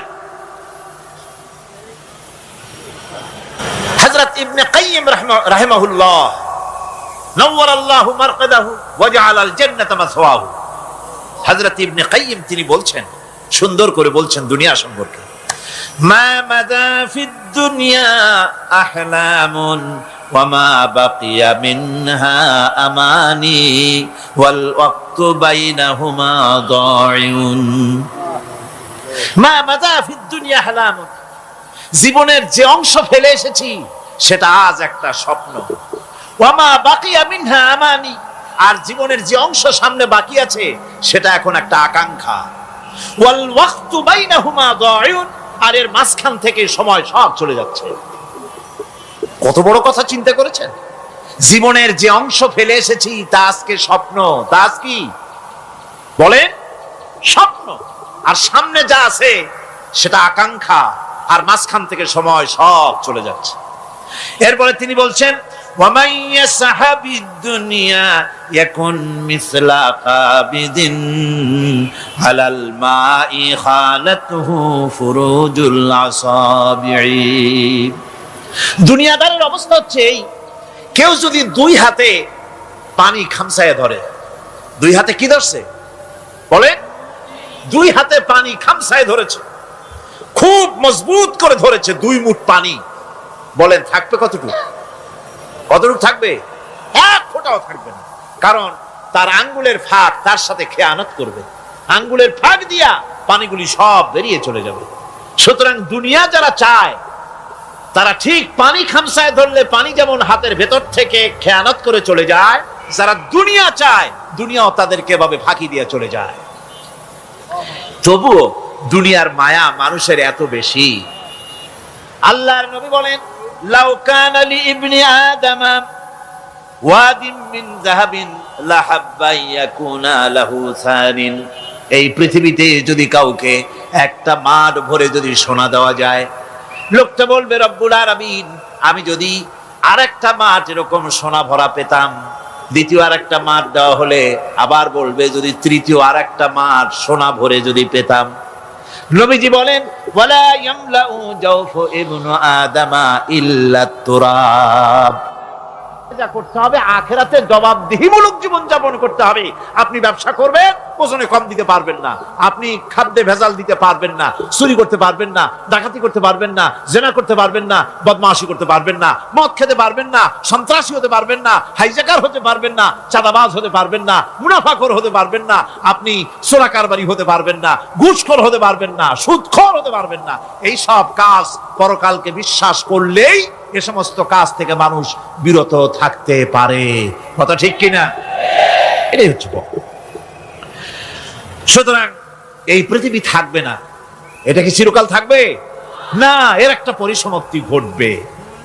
যেমন করে সারা বছর লেখাপড়া করার পর কলেজে, বিশ্ববিদ্যালয়, মাদ্রাসায়, হাই স্কুলে, সব জায়গায় সারা বছর লেখাপড়া করার পর যেমন পরীক্ষা দেওয়ার একটা দিন আসে, সারা বছর ব্যবসা করার পর হিসাব নিকাশ করার যেমন একটা সময় আসে, সারা মাস চাকরি করার পর বেতন পাওয়ার যেমন একটা দিন আসে, সারা জীবন চাকরি করার পর পেনশন পাওয়ার যেমন একটা সময় আসে, অনুরূপ ভাবে এই দুনিয়া যেদিন শেষ হয়ে যাবে, আল্লাহ নির্ধারিত সময় শেষ হয়ে যাওয়ার পর একটা সময় আসবে যখন আল্লাহ রব্বুল আলামিন সব শেষ করে দিবেন, লন্ডভন্ড হয়ে যাবে, কিছুই থাকবে না। কোরআনে কারিমে আল্লাহ সব বলেছেন, কোরআনে সব আল্লাহ বলে দিয়েছেন। আল্লাহ পাক বলেন এই পৃথিবীর সব কেমন ভাবে ধ্বংস হবে তার চিত্র আল্লাহ পাক কোরআনে কারিমে তুলে ধরেছেন। ইযাস সামাউ ফাতারাত ওয়া ইযাল কাওয়াকিবু তাসারাত ওয়া ইযাল বিহারু ফুজ্জিরাত ওয়া ইযাল কুবুরু বু'সিরাত। যখন আকাশসমূহ দীর্ণ বিদীর্ণ হয়ে যাবে, তারকাগুলি বিক্ষিপ্ত হয়ে ছিটকে পড়বে, আর সমুদ্রগুলি উচ্ছ্বসিত হয়ে পড়বে, কবরগুলি সব তার ভেতরে যা আছে উদ্গীরণ করে দেবে, তারকাগুলি স্থিমিত হয়ে যাবে। এরপরে সমস্ত আকাশগুলি কাতাইয়িস সিজিল্লিল কুতুব, কিতাবের পৃষ্ঠার মতো একটার পরে একটা ঠাস ঠাস করে পড়তে থাকবে, চূর্ণ বিচূর্ণ হয়ে ভেঙে চুরে একাকার হয়ে যাবে। পাহাড়গুলিকে উড়িয়ে দেওয়া হবে, চন্দ্র এবং সূর্য একাকার হয়ে যাবে। আল্লাহ রাব্বুল আলামিন বলেন ফাইদা বারিকাল বাসার ওয়া খাসাফাল কমার ওয়া জুমিআশ শামসু ওয়াল কমার। চক্ষু যখন বিস্ফারিত হয়ে যাবে, চাঁদ যখন তার আলো হারিয়ে ফেলবে, সূর্য যখন তার আলো হারিয়ে ফেলবে, চাঁদ আর সূর্য সব একাকার হয়ে যাবে, সেই সময়ের অবস্থাটা কি চিন্তা করো। মানুষ হয়রান হয়ে দৌড়াদৌড়ি করবে। ওয়াহুমিলাতিল আরদু ওয়াল জিবালু ফাদুক্কাতা দাক্কাতান ওয়াহিদা। জমিন এবং পাহাড়গুলির মধ্যে আল্লাহ রাব্বুল আলামিন সংঘর্ষ বাঁধিয়ে দিবেন, পাহাড়গুলি ভেঙে চুরে টুকরা টুকরা হয়ে যাবে, পাহাড়গুলি উঁচু করে জমিনের উপরে আছাড় মেরে আল্লাহ রাব্বুল আলামিন ভেঙে চুরে চুরমার করে দিবেন। সুবহানাল্লাহ। ওয়া তাকুনুল জিবালু কালইহনিল মানফুশ, পাহাড়গুলো পেঁজা ধোনা তুলার মতো করে উড়িয়ে দেওয়া হবে, পাহাড় উড়ে যাবে। সুবহানাল্লাহ পড়ো। পাহাড় পাথরের তৈরি করা পাহাড়, এই পাহাড়গুলি তুলার মতো হয়ে উড়বে কিভাবে? আমি এই দৃশ্য নিজের চোখে কিছুটা হলেও দেখছি। আজ থেকে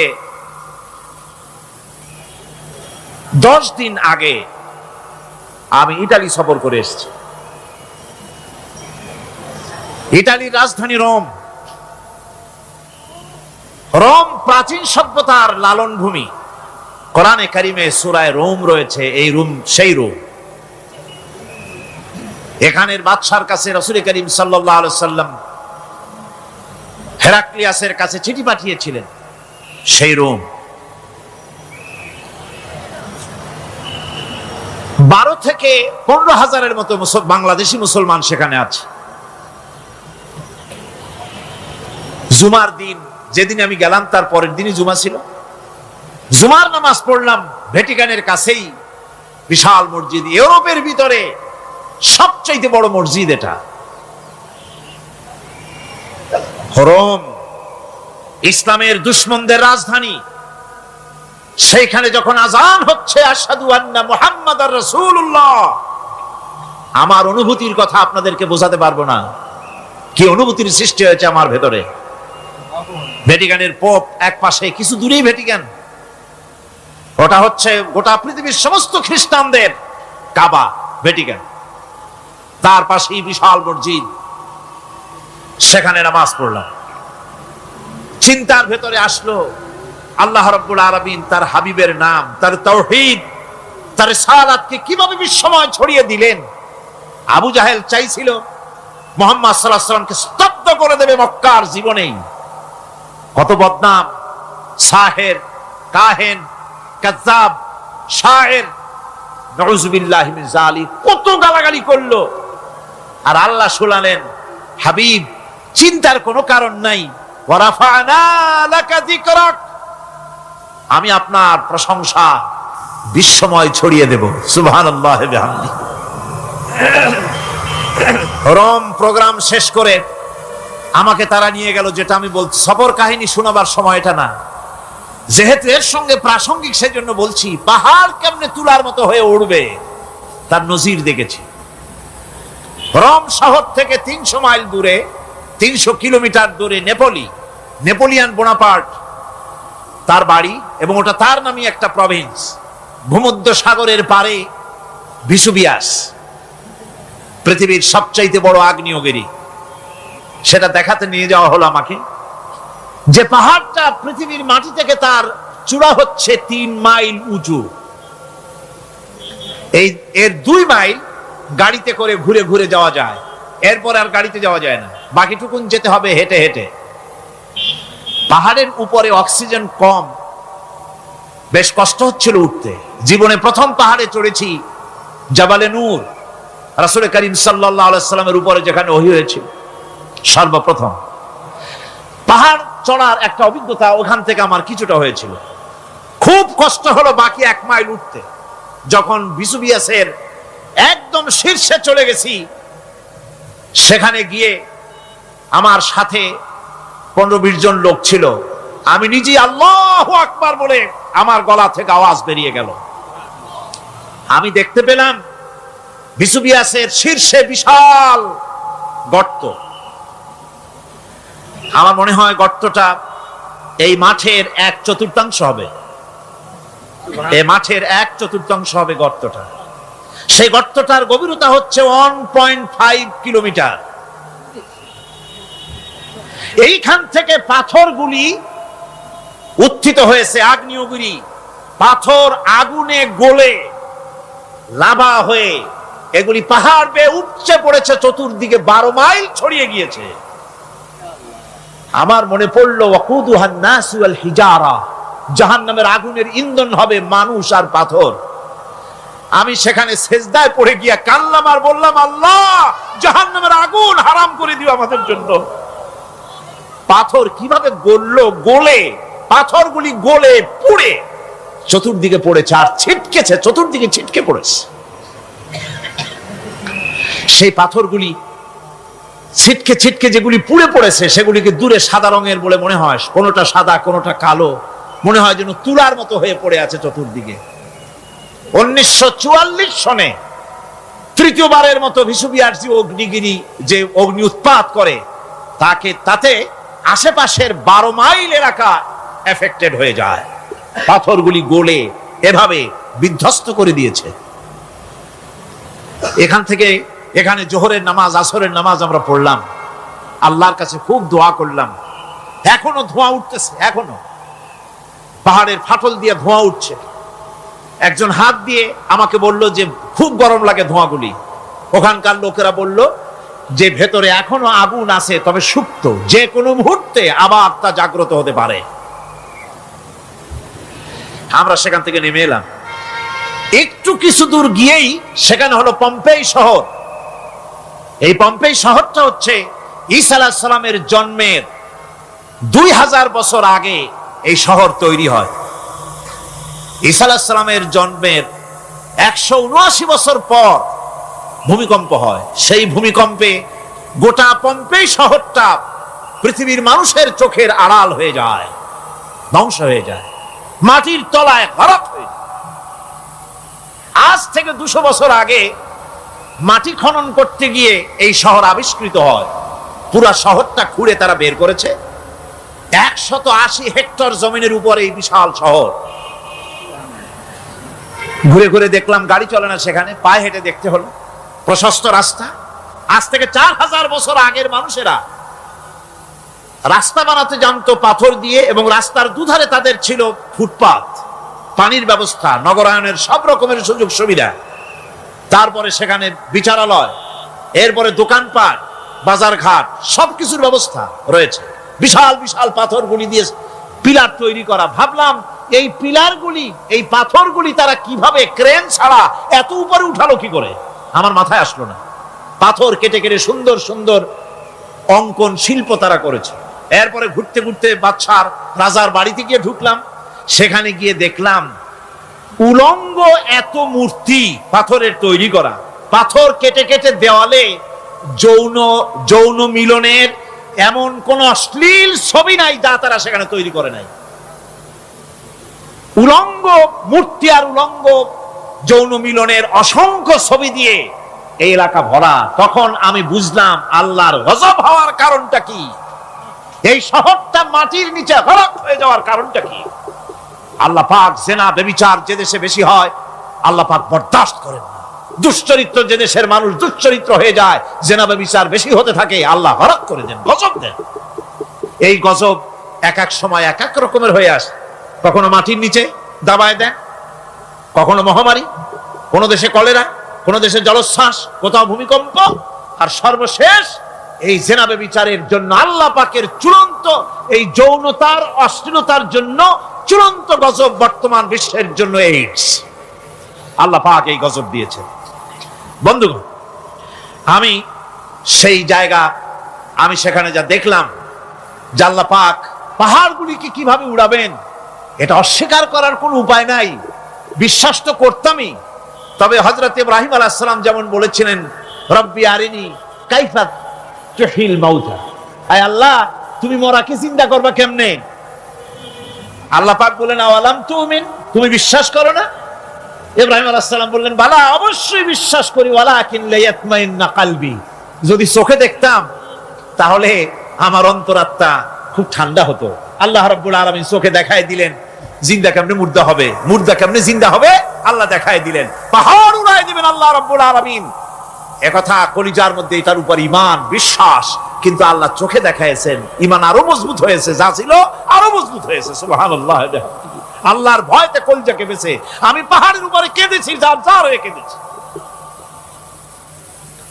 বন্ধুগণ, আল্লাহ সুবহানাহু ওয়া তাআলা এই জন্য বলেছেন, কুল সিরু ফিল আরদ, আমার জমিন ঘোরো, ভালো করে দেখো, কাইফা কানা আকিবাতুল মুকাজ্জিবিন, মহা সত্যকে যারা অস্বীকার করেছে তাদের পরিণতি আমি কি করে দিয়েছি, এগুলি চোখে ভালো করে তাকায় দেখো। আমার বন্ধুগণ, সুতরাং এই পৃথিবীর অবসান হবে, এই পৃথিবী ধ্বংস হবে, এই পৃথিবী চূড়ান্ত ভাবে শেষ হয়ে যাবে। ও হ্যাঁ, আরেকটি কথা বলতে হয়, সেটা হচ্ছে যে এই রোম থেকে আরেকটু দূরে 900 মাইল দূরে হচ্ছে সিসিলি। 900 মাইল দূরে, সেখানে এই সিসিলি মুসলমানেরা শাসন করেছিল 350 বছর। সেই সিসিলিতে রয়েছে 360টা মসজিদ মুসলমানদের করা। সমস্ত মসজিদগুলি আজ তালা বন্ধ, একটা মসজিদও খোলা নাই। সেখানকার মুসলমানেরা ওয়াজ শুনতে এসেছিল রোমে। আমি তাদের জন্য পরামর্শ দিয়েছি যে গভর্নমেন্টের কাছে তোমরা দাবি জানাও যে অন্তত একটা মসজিদের দরজা আমাদের জন্য খুলে দাও।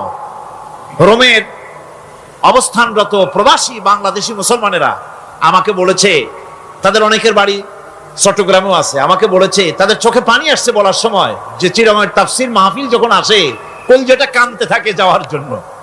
তো যাওয়া তো সম্ভব না এত দূর থেকে, আমাদের সালাম বলে দিবেন যত লোক আসবে, আর আমাদের জন্য দোয়া করতে বলবেন যেন এই রোমের ভিতরে আমরা ইসলামের আদর্শের ভিত্তিতে আমরা যেন চলতে পারি। আপনারা দোয়া করুন তাদের জন্য। ভাইরা আমার, এই পৃথিবী একদিন পরিসমাপ্তি ঘটবে এবং আল্লাহর দরবারে আমাদেরকে উঠতে হবে, এবং সেখানে আমাদের বিচার হবে। সেখানে আমাদের কি হবে? বিচার হবে। আল্লাহ পাক বিচারটাকে নির্ভুল করার জন্য, সঠিক করার জন্য প্রত্যেকের গলায় আমলনামা ঝুলায় রাখছেন। এখানে রেকর্ডের ব্যবস্থা করা হয়েছে। আল্লাহ পাক বলছেন, ওয়া কুল্লা ইনসানিন আলজামনাহু তাইরাহু ফি উনুকিহি ওয়া নুখরিজু লাহু ইয়াওমাল কিয়ামাতি কিতাবান ইয়ালকাহু মানশুরা। আল্লাহ পাক বলেন, প্রত্যেকের ভালো মন্দ কর্মফল, কর্মলিপি আমি তার গলায় ঝুলায় রেখেছি। কিয়ামতের দিন সে নিজের কাছে স্পষ্ট সব দেখতে পারবে, কোনো জিনিস বাদ পড়বে না। তার গলায় তার আমলনামা ঝুলানো আছে, সব রেকর্ড হতেছে। আমরা যা করছি সবগুলি রেকর্ড হয়ে যাচ্ছে। বর্তমান বিজ্ঞানীরা আবিষ্কার করেছে যে মানুষের শরীরের ভিতরে ডিএনএ আছে, রক্তের ভিতরে ডিএনএ, এটা একটা কোড। মানুষের রক্তের ভিতরে ডিএনএ আছে। যেমন তার ব্রেনের ভিতরে কতগুলি কোষ আছে, এক একটা কোষ এক এক ধরনের কাজ করে, অনুরূপ ভাবে তার শরীরের ভিতরে, রক্তের ভিতরে ডিএনএ আছে। এই ডিএনএটা কি? এই ডিএনএটা হচ্ছে, এই ডিএনএ একটা কম্পিউটারের মতো কাজ করতেছে। লোকটা কি করবে, কোথায় যাবে, সে ভালো হবে মন্দ হবে, কি হবে, সব তার ডিএনএ এর মধ্যে রেকর্ডকৃত আছে। এটা বোঝার জন্য একটা সুন্দর দৃষ্টান্ত দেওয়া যায়। যেমন এই কাগজটাকে আপনারা মনে করুন একটা গাড়ির একটা গাড়ির ব্লুপ্রিন্ট। এখানে লেখা আছে গাড়ি কিভাবে তৈরি হবে। এই কাগজটা নিয়ে ঘরের মধ্যে রেখে দিলেন। এখন এই কাগজটা থেকেই অটোমেটিক গাড়ির উইন্ডো তৈরি হলো, শিল তৈরি হলো, গাড়ির বডি তৈরি হলো, চেসিস তৈরি হলো, টায়ার তৈরি হলো, ইঞ্জিন তৈরি হলো, ব্যাটারি তৈরি হলো, পেট্রোল নিল, আর কোন রকমের ড্রাইভার ছাড়াই গাড়ি চলতে আরম্ভ করলো। এই কথাটা যদি মনের মাথার মধ্যে আনতে পারেন যে এটা কিভাবে হইতে পারে, এতে লেখা অনুযায়ী যেভাবে হওয়া যদি সম্ভব হয়, অনুরূপ ভাবে মানুষের রক্তের ভিতরে ডিএনএ এর আবিষ্কার করেছে।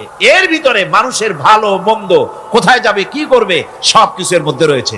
কোরআনে কারিমে আল্লাহ রাব্বুল আলামিন, আমি গত বছরও বলছিলাম যে বিজ্ঞানের আবিষ্কার যত বাড়বে, কোরআন বোঝা মানুষের জন্য তত সহজ হবে। কোন সুবহানাল্লাহ। কোরআন বোঝা মানুষের জন্য তত সহজ হবে।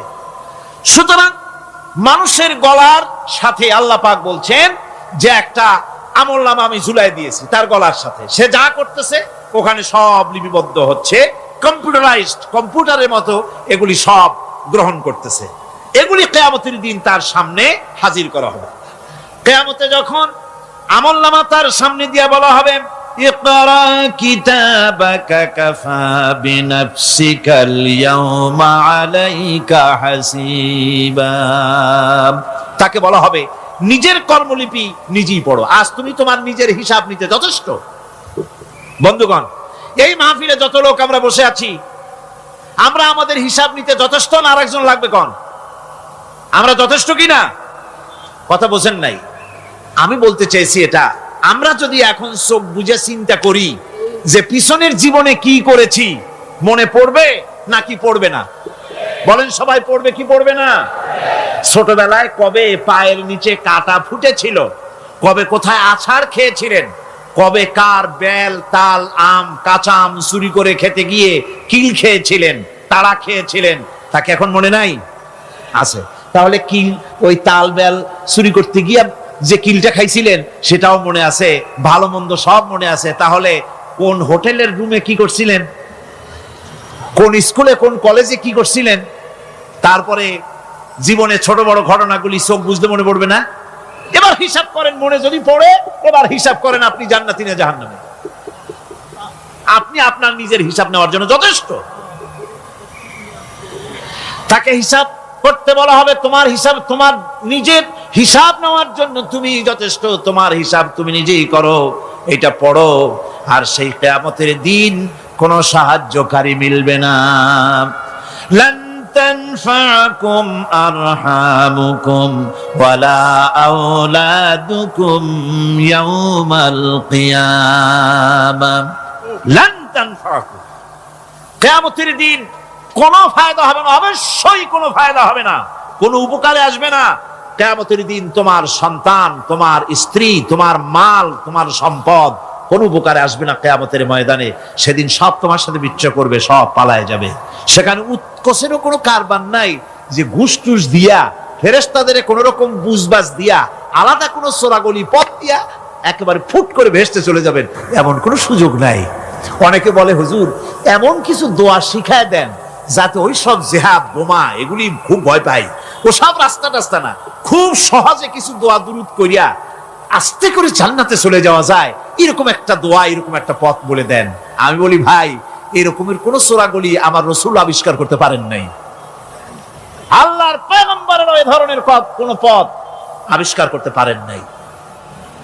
সেখানে কিয়ামতের দিন কাউকে উৎকোষ গ্রহণ করার কেউ নাই, উৎকোষ দেওয়া যাবে না। আর উৎকোষ দিবি না কি, আপনার কাছে কিছু নাইও, থাকলেও নেওয়ার কেউ নাই। এই দুনিয়ায় ফাঁকিবাজি করে বহুত কিছু করা যায়, কিন্তু কিয়ামতের মাঠে এগুলি কিছুই চলবে না। আল-ইয়াওমা লা ইয়ানফা'ু মালুন ওয়ালা বানুন, কিয়ামতের দিন ধন সন্তান সন্ততি আর সম্পদ কোনো কাজে লাগবে না। সেদিন শুধু আমল যদি ভালো হয় কাজে লাগবে, আমল খারাপ হবে সব শেষ হয়ে যাবে। আল্লাহ রাব্বুল আলামিন নবীজিকে ডেকে বলেছেন, নবী আপনি বলেন, কুল মা কুনতু বিদআম মিনার রাসূল, আপনি বলুন আমি কোন নতুন রাসূল নই, আমার আগে অনেক নবী রাসূল পৃথিবীতে এসেছেন, তারা বিদায় হয়ে গেছেন। আমি জানি না কিয়ামতের দিন আল্লাহ রাব্বুল আলামিন আমার সাথে কি ব্যবহার করবেন, আর আমি এও জানি না যে কিয়ামতের দিন আল্লাহ পাক তোমাদের সাথে কি ব্যবহার করবেন। এই আয়াত নাযিল হওয়ার পর আল্লাহর হাবিব তার মেয়েকে ডাকলেন, জামাইকে ডাকলেন, নাতিদেরকে ডাকলেন, আহলে বাইতদেরকে ডাকলেন, আর বললেন, ও আমার মেয়ে কলিজার টুকরা ফাতেমা গো শোনো, কেবলমাত্র আয়াত নাজিল হয়ে গেল, আল্লাহ পাক আমাকে শোনাচ্ছেন কিয়ামতের দিন আমি জানি না আমার সঙ্গে কি ব্যবহার করা হবে, আর এও জানি না যে তোমাদের সাথে কি ব্যবহার করা হবে। ও আমার কলিজার টুকরা মেয়ে ফাতেমা, কিয়ামতের দিন মুহাম্মদ সাল্লাল্লাহু আলাইহি সাল্লামের মেয়ে, এই হিসাবে তোমার নাজাতের ফয়সালা হবে না। ও আমার কলিজার টুকরা নাতি হাসান আর হোসেন, কিয়ামতের দিন মুহাম্মদ সাল্লাল্লাহু আলাইহি সাল্লামের নাতি হিসাবে ফয়সালা হবে না। ও আমার জামাই হযরতে আলী, কিয়ামতের দিন আমার জামাই হিসাবে নাজাতের ফয়সালা হবে না। আমল যদি ভালো হয় ফয়সালা ভালো হবে, জান্নাতে চলে যাবে। আমল যদি খারাপ হয় কার নাতি কার জামাই দেখা হবে না। সুবহানাল্লাহ, কঠিন কিয়ামতের মাঠ। এই পরকালের বিশ্বাস যদি কলিজার মধ্যে ঢোকে মানুষ ভালো হয়ে যাবে। কোন সুবহানাল্লাহ। আপনারা কোন মানুষের চরিত্র ভালো কি পুলিশে বানাইতে পারবে? আপনাদের দৃষ্টিতে পারবে? কথার জবাব যে দিলেন না। পুলিশে কি মানুষের চরিত্র ভালো বানাইতে পারবে? পুলিশের চরিত্র ভালো বানাবে কেনা, সেটাই তো কথা। মানুষের চরিত্র যাতে ভালো থাকে, মানুষের জন্য খারাপ কাম না করে, সেজন্য পুলিশ যাতে খারাপ কাম না করে সেজন্য আরো একটা ডিপার্টমেন্ট আছে না, তারা যাতে খারাপ কাজ না করে সেজন্য আর একটা আছে। এন্টি করাপশনের আবার এন্টি করাপশন আছে, তার উপর আবার এন্টি করাপশন আছে। এন্টিটার অভাব নাই। সুতরাং পুলিশ দিয়া, বিডিআর দিয়া, আর্মি দিয়া মানুষের, দেশের, জাতির চরিত্র ভালো বানানো যায় না। রাসূলুল্লাহ এ দিয়ে বানান না, এটা ইসলামের নিয়ম নয়। পুলিশ দিয়া, আর্মি দিয়া দেশের মানুষের চরিত্র ভালো বানানো যায় না। চরিত্র ভালো বানানো যায় কেবলমাত্র পরকালের ভয় দিয়া। কিসের ভয় দিয়া? প্রকৃতপক্ষে সৎকারী মুমিন, ভালো কাজ করা, প্রকৃত মুমিন, সত্যিকারের ভালো মানুষ, সত্যিকারের ইমানদার হওয়ার জন্য 10টি কাজ লাগবে। কয়টি কাজ? 10টি কাজ লাগবে। সেই 10টি কাজের একটি কাজ গত বছর আপনাদের খেদমতে আরজ করা হয়েছে, 2টি বলা হয়েছে, বাকি আজকে বললাম আর একটা, হয়ে গেল 3টা। বাকি আছে কয়টা? 7টা। বাকি আছে আরো 7টা।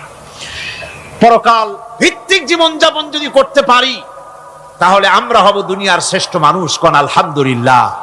আমার দেশ, আমার জাতি, আমার school, college, university, secretariat, cantonment, রান্নাঘর থেকে শুরু করে বঙ্গভবন, দেশের সর্বত্র মানুষের ভেতরে যদি পরকালের জবাবদেহিমূলক জীবনযাত্রার অনুভূতি সৃষ্টি করে দেওয়া যায় কিয়ামত আছে আর জবাব দিতে হবে আল্লাহর দরবারে। এই পরকালকে এভাবে বিশ্বাস করতে পারলে, ওইভাবে জীবন গড়তে পারলে দেশ সুখী হবে, সমৃদ্ধশালী হবে, বিপদ দূরীভূত হবে, অন্ধকারের আমানিশা দূর হয়ে গিয়ে পৃথিবীতে আবার সুন্দর সূর্য উদিত হবে। ইসলামের নতুন বার্তা নিয়ে পৃথিবীতে শান্তি আসবে, সুখ আসবে, সমৃদ্ধি আসবে, স্বাধীনতা টিকবে, সার্বভৌমত্ব টিকবে, দেশ এক সুখী সমৃদ্ধশালী সুন্দর দেশে পরিণত হবে। বাংলাদেশ হবে পৃথিবীর একটা আদর্শ দেশে পরিণত হয়ে যাবে যদি এই কথাগুলি আমরা বিশ্বাস করি আর আমল করে চলতে পারি। আল্লাহ পাক যেন সে তৌফিক আমাদের দেন। সকলে বলি আমিন। সকলে কোন আমিন। মুনাজাত হবে, দাঁড়ানো ভাইরা বসে। মুনাজাত হবে, দাঁড়ানো ভাইরা সকলে বসে। ওই যে রাস্তায় যারা দাঁড়িয়ে আছেন, পাশে যারা আছেন, সব বসুন, এক মুহূর্তে বসুন। মুনাজাত দোয়া। আমি গত বছর বলেছি, এবারও বলি, মুনাজাতের কথা বললে কিছু লোক আছে এই 2-4 জন 5 জন হাঁটে, এটা কিন্তু একটা আসলেই বেয়াদবি। এটা কি কন্ত দেখি? যেহেতু মুনাজাত করা হচ্ছে কার কাছে, দোয়া করা হচ্ছে কার কাছে, কখনোই সাহস করবেন না যে দোয়া করার কথা বললে আপনি হাঁটবেন। কেন? দুঃখটা কিসে? মোনাজাত করিয়া উজুর আগে উজু করে আসবেন, নামাজ পড়বেন জামাতে। অবশ্যই আলোচনাগুলি খুবই গুরুত্বপূর্ণ। আগামীকাল, পরের দিন এর একটা যদি মিস করেন, গ্রেট মিস্টেক হবে, এটা বড় রকমের আপনি একটা লস করবেন। কাজী কোনোটা যেন আপনি না হারান। আল্লাহ পাক আমাদেরকে যেন বলার, শোনার, আমল করার তৌফিক দেন। কোন আমিন। অত্যাচারিত হয়েছেন, চাকরির সমস্যা হয়েছে, ঘরে খাবার নাই, অসুখ বিসুখ হয়েছে, নানান ধরনের সমস্যায় পড়েছেন।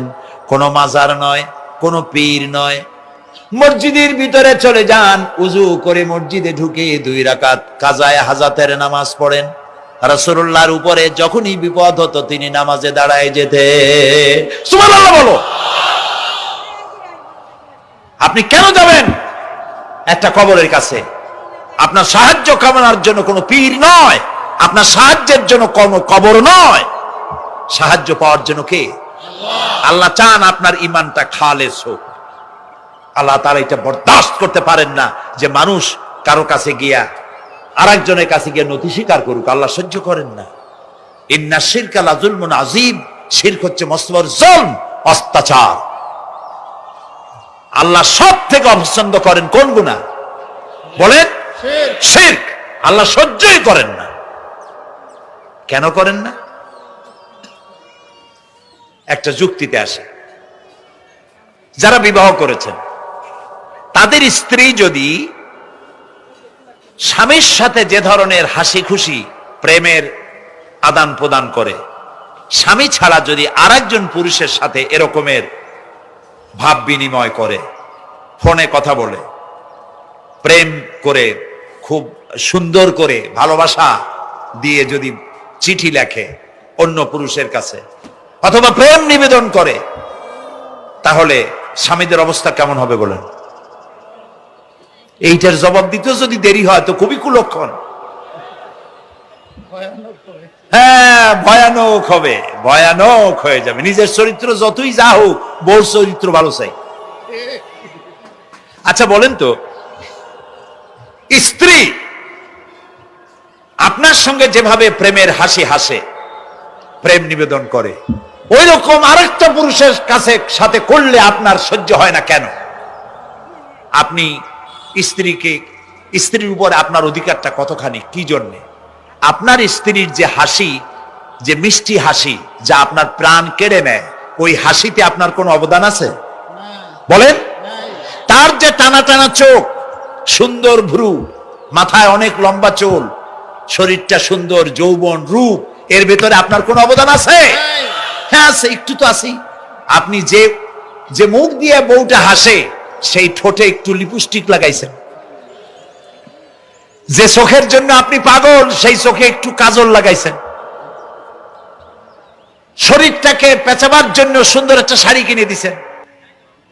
একটা শাড়ি দিয়ে, একটু লিপস্টিক কিনে দিয়ে, চুলের একটা ক্লিপ কিনে দিয়ে, একটা ভালো শাড়ি কিনে দিয়া স্ত্রীর উপরে যদি এত অধিকার আছে যে কোনদিন মৃত্যু পর্যন্ত কোন প্রেমের হাসি ভালোবাসার আদান প্রদান আপনি ছাড়া আর কারো সাথে করতে পারবে না।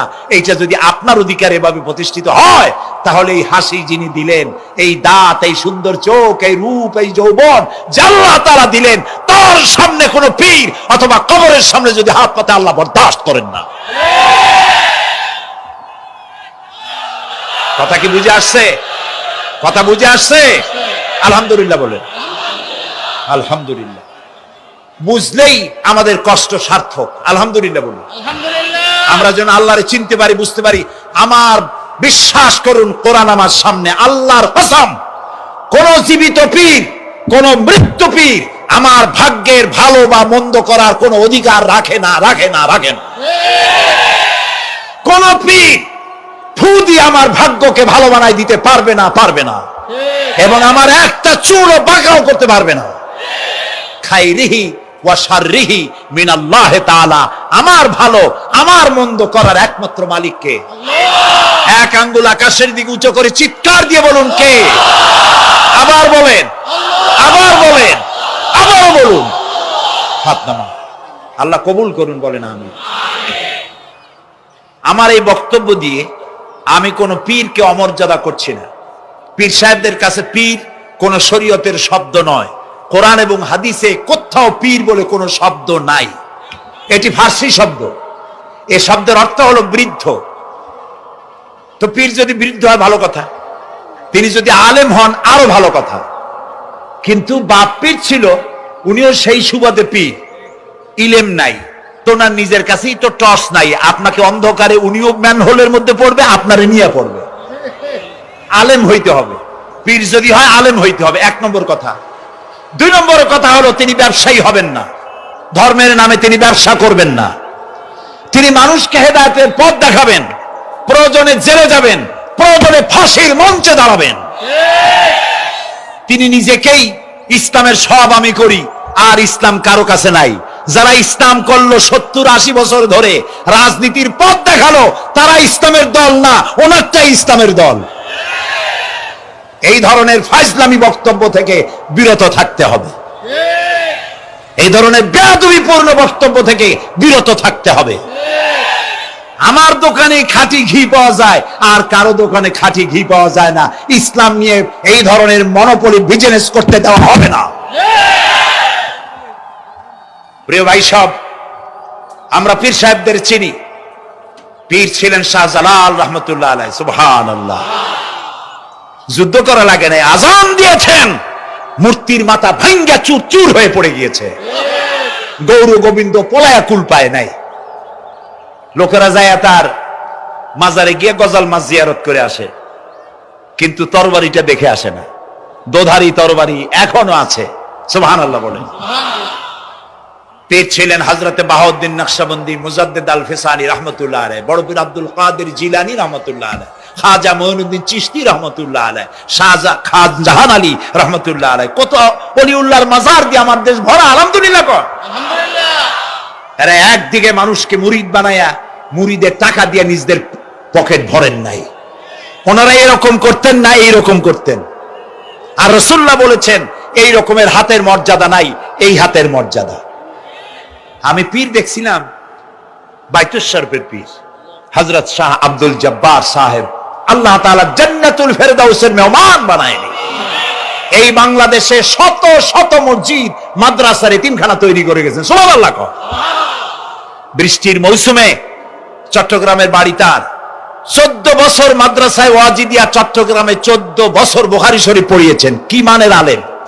খালি পীর না, মুরিদরা যত টাকা দিত, এই টাকা দিয়ে বড় বড় মাদ্রাসা মসজিদ করেছেন। আর বৃষ্টির সময় সাথী সঙ্গী নিয়ে বস্তি এলাকায় যেতেন, পলিথিন দিয়া ছাওয়া, বাচ্চা আর তার স্বামী নিয়ে কাতরায় এক কোনায় বসে আছে, খাবার নাই, চাউল নাই, অসুস্থ, তাদের চাউল দিয়ে আসতেন, তাদের রান্না করার শাকসবজি দিয়ে আসতেন, ওষুধ দিয়ে আসতেন, হাড়ি পাতিল দিয়ে আসতেন। বন্যা হলে, তুফান হলে টাকা উজাড় করে যা মুরিদরা দিত সবগুলি উজাড় করে মানুষের খেদমত করতেন। সুবহানাল্লাহ। কাজী যারা জামায় অনেকগুলো পকেট সমানে নিতে থাকে আর ভরতে থাকে এইভাবে করে, এই ব্যবসায়ীদেরকে পরিত্যাগ করতে হবে। পীর হচ্ছে ওই সমস্ত লোক যারা নাকি ধর্মের নামে ব্যবসা করে না, বরং আল্লাহর দ্বীনকে প্রতিষ্ঠা করার জন্য কথা বলে। প্রিয় ভাই সব, আমাদের জেহেন সাফ করতে হবে, পরিষ্কার করে বুঝতে হবে আমার ভালো আমার মন্দ কে করতে পারেন? সম্রাট শাহজাহান নাম শুনেছেন? কোথার বাদশা বলেন? দিল্লির সম্রাট। সম্রাট শাহজাহান পৃথিবী জোড়া নাম তার।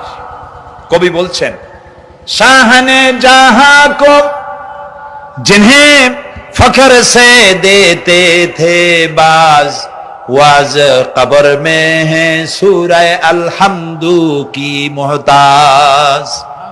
যে শাহজাহানকে কর দিয়া ট্যাক্স দিতে পারলে জনগণ নিজেদেরকে গৌরবান্বিত বলে মনে করত, সেই শাহজাহান কবরে শুয়ে আছে, সূরা ফাতিহার মুহতাজ হয়ে আছে। সুবহানাল্লাহ। যদি কেউ আমার কবরের কাছ থেকে হেঁটে যাইতো আর একটু সূরা ইখলাস পড়ে সবরেসানি করতো, আমি কিছু পাইতাম। আহারে, এই এতিম ফকির হয়ে শুয়ে আছে। এক ফকির দিল্লি ঘুরতেছে, একজন বলছে, ভাই তোমারে তো খয়রাত করে দেখতেছি আমি সেই ছোটবেলা থেকে, খালি তুমি খয়রাত করো। একটা জিনিস আপনারা মনে রাখবেন, গরিব, আজকে যারা গরিব পরিশ্রমের মধ্য দিয়ে কালকে তারা ধনী হতে পারে, কিন্তু যারা ভিক্ষুক, যারা ভিক্ষা করে, জিন্দেগিতে কোনোদিন তারা বড় হতে পারবে না। ভিক্ষা করা যাদের অভ্যাস, জীবনেও বাড়ি করতে পারবে না, জীবনেও ধনী হইতে পারবে না, কিন্তু গরিব ধনী হইতে পারবে। কারণ হলো আল্লাহর কাছে দুইটা বৈধ জিনিস অত্যন্ত ঘৃণিত। কয়টা? একটা হলো তালাক, আর একটা হলো ভিক্ষাবৃত্তি, মানুষের কাছে চাওয়া। আল্লাহ পছন্দ করেন না। তো ভিক্ষুক ঘুরতেছে, একটা লোক বলল, মিয়া তোমার তো সারা জীবনই খরচ করতে দেখি। খরচ করবো না, করবো কি? যার কাছে যাই সে দেয় 4 আনা 2 আনা 1 টাকা, এর বেশি তো দেয় না। তেদি আমি কেমনে বড় লোক হবো? কয় যে তুমি বাদশারে চোখে দেখো না, বাদশারে চোখে দেখো না। কয় বাদশার কাছে কি আমার মতো লোক যাইতে পারে নাকি? কন্যা যাইতে হবে, যাও। বাদশা একবার যাবা, এমন দেওয়া দেবে জীবনে আর তোমার খরচ করা লাগবে না। পাতি শিয়ালের পিছনে ঘুরে তো লাভ নাই। পাতি শিয়ালে খায় মুরগি, তোমার একটা ঠ্যাং দেবে, দাঁতের খেলালের কাজ হবে না। বাঘের পিছনে ঘোরো, বাঘে খায় গরু আর হরিণ, একটা রান দিলে তুমি 1 সপ্তাহ খাইতে পারবে। কাজে ঘুরতে গিয়েও বোঝা উচিত কার সাথে ঘুরি। তো বলছে বাদশার কাছে যাও। তো বাদশারে পাবো কই? কই তো দেখলাম কেবল মসজিদে ঢুকলো। তারপরে ফকির গিয়ে দাঁড়ায় আছে বারান্দায়, দেখে যে উনি বাদশা ভেতরে বসে হাত তুলে আছে ভাবে, আর চোখ দিয়ে পানি পড়ে দাড়ি ভিজে ভিজে পড়তেছে। নামাজ শেষ করে, মোনাজাত শেষ করে বাদশা বেরিয়েছেন। কোন বাদশা? শাহজাহান। বাইরে আসার পর ফকির বলল, আসসালামু আলাইকুম বলে ফকির রওনা করছে।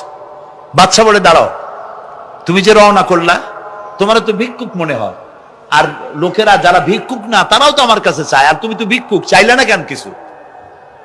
ভিক্ষুক বলে, জাহাপানা, আমি কিছু চাইতে এসেছিলাম আপনার কাছে, কিন্তু আপনার করুণ অবস্থা দেখে আমার জ্ঞানের চোখ খুলে গিয়েছে। আমি দেখতে পেলাম আমি যার কাছে চাইতে এসেছি, আমি তো কান্দি না, হাতও পাতি নাই। যার কাছে চাইতে আসতাম দিল্লির সম্রাট, আবার কোন সম্রাটের কাছে হাত পেতে ভিক্ষুকের মতো কি জানি চায়, আর চোখ দিয়া পানি পড়ে দাড়ি ভিজে ভিজে পড়ছে। আমার জ্ঞানের চোখ খুলে গেছে, দুনিয়ার বাদশার কাছে আর চাইবো না। বাদশা কান্দে যে বাদশার কাছে, তার কাছেই চাইবো। প্রিয় ভাই সব, এই জন্যে জিহেন সাফ করে ফেলুন। দুনিয়ার কোন মানুষের জন্য, মানুষের কাছে নয়, কোন কবরে নয়, কোন কারো কাছে নয়, আল্লাহ তাআলার কাছেই আমরা নামাজের মধ্যে ঘোষণা করেছি, ইয়াকা না'বুদু ওয়া ইয়াকা নাস্তাঈন। আল্লাহ তাআলা, তোমার একমাত্র ইবাদত করি, তোমার কাছেই সাহায্য চাই। কাজী সাহায্য আল্লাহর কাছে। কার কাছে চাইবো বলেন? আল্লাহ আমাদের ঈমান পোক্ত করে দিন। আমরা বলি আমিন, আমরা বলি আমিন। অসুখ বিসুখ হইলে পরে ধৈর্য ধরবেন। অনেক মানুষ আছে জ্বর হইলে কয় যে এত নামাজ পড়ি, খালি জ্বর আমারই হয়, এত রোজা রাখি, ভালো ভালো কাম করি, আমার ছেলের অসুখ মোটে সারি না। এই জাতীয় কথা বলবেন না। মুমিনের পায়ে যদি কাঁটাও ফোটে, সওয়াব থেকে খালি নাই। ধৈর্য ধরতে হবে। কাঁটা ফুটছে, বলেন ইন্না লিল্লাহ। আজাবান লিল মুমিন, মুমিনের জন্য বড়ই আশ্চর্য ব্যাপার, বিপদ হইলেও শুকর আদায় করে, আর সুখে থাকলেও শুকর আদায় করে, সুবহানাল্লাহ বিহামদি। বিপদ আসলে সে বলে ইন্না লিল্লাহি, বলেন ইন্না লিল্লাহি ওয়া ইন্না ইলাইহি রাজিউন। আর যখন শান্তি আসে বলে আলহামদুলিল্লাহ। দুই অবস্থায় তার জন্য নিয়ামত আল্লাহর তরফ থেকে সে পায়, আলহামদুলিল্লাহ। প্রিয় ভাই সব, তো আল্লাহর উপর ঈমান আনার জন্য কয়টা শর্ত বলছি না? এই যে প্যাচ লেগে গেছে, কয় যে 3টা। আল্লাহর উপর ঈমান আনার জন্য শর্ত কয়টা? 4টা। 4টার বলছি কয়টা? 2টা। আরেকটা হচ্ছে আল্লাহর কুদরত, এ বিশ্বাস করা। আল্লাহর কুদরত মানে শক্তি। আল্লাহর কিছু বিশ্বাস করবেন, বলেন জোরে? শক্তি। আকাশ এবং জমিনের শক্তিশালী কে? কিন্তু আমার দেশের জনগণ, কিছু কিছু রাজনীতিবিদরা বলে জনগণই নাকি সকল ক্ষমতার, সকল শক্তির উৎস। কি পাগল! তুমি ক্ষমতার উৎস? নাকের মধ্যে ময়লা, দাঁতে ছাতা, পেটের মধ্যে দুর্গন্ধ ভরা, ক্ষমতার উৎস? আশ্চর্য কথা। এই যে ক্ষমতার উৎস, হাজার হাজার লোক এখানে বসা, 2টা ভাউয়া ব্যাংক যদি 2 কোণা দিয়ে ঢোকে, ভাউয়া ব্যাংক চেনেন? বিগ সাইজের ব্যাংক, 2টা যদি দুই দিক দিয়ে ঢোকে লাফাইতে লাফাইতে, সামনে যারা আছে এমনি লাফাবে। অন্তত টঙ্গী তামিরুল মিল্লাত মাদ্রাসা ছাড়াইয়া তারপরে ফিরে তাকায় বলবে, ভাই আমরা দৌড়াই কেন? ব্যাংকের সামনে অসহায়, বল্লা ভীমরুলের সামনে অসহায়, সাপের সামনে, বিচ্ছুর সামনে অসহায়। তারা কয় সকল ক্ষমতার উৎস জনগণ। কপাল পোড়া! ক্ষমতার উৎস জনগণ নয়। এটা কোরআনের সাথে কন্ট্রাডিকশন হয় এ কথায়। আল্লাহ বলেছেন আন্নাল কুওয়াতা লিল্লাহি জামিয়া। সকল ক্ষমতার উৎস কে? চিল্লায় বলো ক্ষমতা কি দেখছেন? মাত্র 1.5 মিনিট। কয় মিনিট? মাত্র 1.5 মিনিট। আল্লাহ বলেছেন কোন? সাথে সাথে তামিলনাড়ু, মালয়েশিয়া, ইন্দোনেশিয়া, থাইল্যান্ড, মালদ্বীপ, শ্রীলঙ্কা 2 লক্ষ লোক শেষ, 1 লক্ষের খোঁজ নাই। সমুদ্রের পানি 33 ফিট উঁচু হয়ে এসছে। সুবহানাল্লাহ কইতে ইচ্ছে করে না? বিজ্ঞানীরা বলেছেন ভারত মহাসাগরের তলদেশে ফাটল ধরেছে, ওর কয়েক কিলোমিটার নিচে ভূমিকম্পের উৎপত্তি হয়েছে। ভারত মহাসাগরের পানি 3 হাত না 4 হাত, কত কিলোমিটার আল্লাহ জানে। এই কয়েক কিলোমিটার নিচে যে মাটি, সেই মাটিরও কয়েক কিলোমিটার নিচে ভূমিকম্পের উৎপত্তি। এখান থেকে ভূমির কম্পন হয়েছে। সেই ভূমিকম্পে সমস্ত মহাসাগরের মধ্যে, ভারত মহাসাগরের মধ্যে জলকম্পন শুরু হয়েছে। পানির কম্পন, মাটির কম্পন একসাথে। 33 ফিট উঁচা, মানে 4 তলা বিল্ডিং এর মতো উঁচু হয়ে আসছে পানি। 4 তলা পরিমাণ উঁচু হয়ে পানি চলে আসছে। বাড়ি গাড়ি সব কিছু খড় কুটার ন্যায় সব উড়িয়ে দিয়েছে। এগুলোরে কপাল পোড়া নাস্তিক যেগুলি, তারা বলে প্রাকৃতিক দুর্যোগ। ওর বাপের মাথা। আচ্ছা, প্রাকৃতিক দুর্যোগ, প্রকৃতি কি? কোন জন্তুর নাম? প্রকৃতি কোন জন্তু জানোয়ারের নাম? প্রকৃতি নিজে চলে না কেউ তাকে চালায়? কে চালায়? কপাল পোড়ারা তা বোঝে না। বিশ্ববিদ্যালয়ের শিক্ষক হয়েছে তো, আল্লাহ দিয়ে আসি কোথায়? তবে সব খারাপ না, ভালো আছে আলহামদুলিল্লাহ। কিছু আছে কপাল পোড়া। বিশেষ করে শান্তিনিকেতনে যারা পড়াশোনা করে আসে, সাহিত্য চর্চা করে, এই সাহিত্য চর্চা করতে করতে এক পর্যায়ে কপাল পুড়ে যায়। আল্লাহরে চিনতে পারে না। সব চেনে, আল্লাহরে চেনে না। আল্লাহ এখন চিনাইতেছে ভালো করে। প্রিয় ভাই সব, কওমে আদ, কওমে সামুদ, এগুলিকে আল্লাহ তারা ধ্বংস করেছে। কিয়ামতের আগে এই যে 7টা আকাশ, এই আকাশ সম্পর্কে অবিশ্বাসীরা তারা বলেছে আকাশ বলতে কিছুই নেই, এটা নাকি অনেক দূরে, তাই নীলা নীলে দেখা যায়। কি কপাল পোড়া চিন্তা করো, নীলা নীলা দেখা যায়। এই আকাশ মহাশূন্য, এই আকাশগুলিকে, আকাশ কয়টা কয়টা স্তর? 7টা। এগুলি কাতাইয়ে সিজিল্লিল কুতুব। কোরআনে কারিমে আল্লাহ তাআলা বলেছেন কিতাবের পৃষ্ঠার মতো কিয়ামতের আগে একটার পর একটা ঠাস ঠাস করে পড়বে, ভেঙে চুরি চুরমার হয়ে যাবে। ওয়াইদাল বিহারু ফুজ্জিরাত, আল্লাহ তাআলা বলছেন ইদাস সামাউ ফাতারাত ওয়াইদাল কাওয়াকিবু ইনতাসারাত ওয়াইদাল বিহারু ফুজ্জিরাত। আকাশের তারকাসমূহ বিক্ষিপ্ত হয়ে পড়বে। অসংখ্য তারকারাজি, বিশাল বিশাল তারকা বিক্ষিপ্ত হয়ে পড়বে। চন্দ্র সূর্য একটার সাথে আরেকটা ধাক্কা লেগে চাঁদ আর সূর্য আলো হারিয়ে ফেলবে, একাকার হয়ে যাবে। পাহাড়গুলো উঁচু করে আল্লাহ তাআলা জমিনের উপরে আছাড় মারবেন, কালিহিনিল মানফুস, তুলার মতো উড়ে চলে যাবে। সুবহানাল্লাহ বলবে না? কত বড় শক্তি আল্লাহ পাকের। ওয়াইদাল বিহারু ফুজ্জিরাত, সমুদ্র সমূহ বিদীর্ণ হয়ে যাবে। সমুদ্রে যত পানি আছে সমস্ত পানিগুলি নিঃশোষিত হয়ে যাবে মাটির তলায়, এবং সেখানে অগ্নুৎপত্তি হবে। কোরআনে কারিমে আল্লাহ বলে দিয়েছেন গোটা সমুদ্রগুলিতে আগুন জ্বলতে থাকবে। এগুলি কিয়ামতের আলামত। আল্লাহ পাকের অফুরন্ত মেহেরবানি। এই যে কানের কাছ দিয়ে গুলিটা চলে গেছে, কানে লাগে নাই। বাড়ির কাছ থেকে কিয়ামত হয়ে গেল, বাংলাদেশে আল্লাহ বাঁচাই দিলেন। সুবহানাল্লাহ বলো, আলহামদুলিল্লাহ বলে। আমাদের প্রতিবেশী দেশগুলিতে যেভাবে আঘাত লাগছে, ওর 1000 ভাগের 1 ভাগের আঘাত কয়েক সেকেন্ড যদি বাংলাদেশে হতো, আমাদের সব অপরিকল্পিত শহর, রাজুক পারমিশন দিয়েছে 3 তলার, করা হয়েছে 7 তলা। এইভাবে অপরিকল্পিত যত বিল্ডিং আছে এগুলি পচা সিমেন্ট দিয়ে, পচা ইট দিয়ে তৈরি করা হয়েছে। 2-3 সেকেন্ডের ভূমিকম্প যথেষ্ট এই শহর লন্ডভন্ড করে দেওয়া। অসংখ্য মানুষ মারা যাবে, অসংখ্য বাড়ি ঘর শেষ হয়ে যাবে। এদেরকে রেস্কিউ করার মতো মডার্ন ইকুইপমেন্টসও গভর্নমেন্টের কাছে নাই।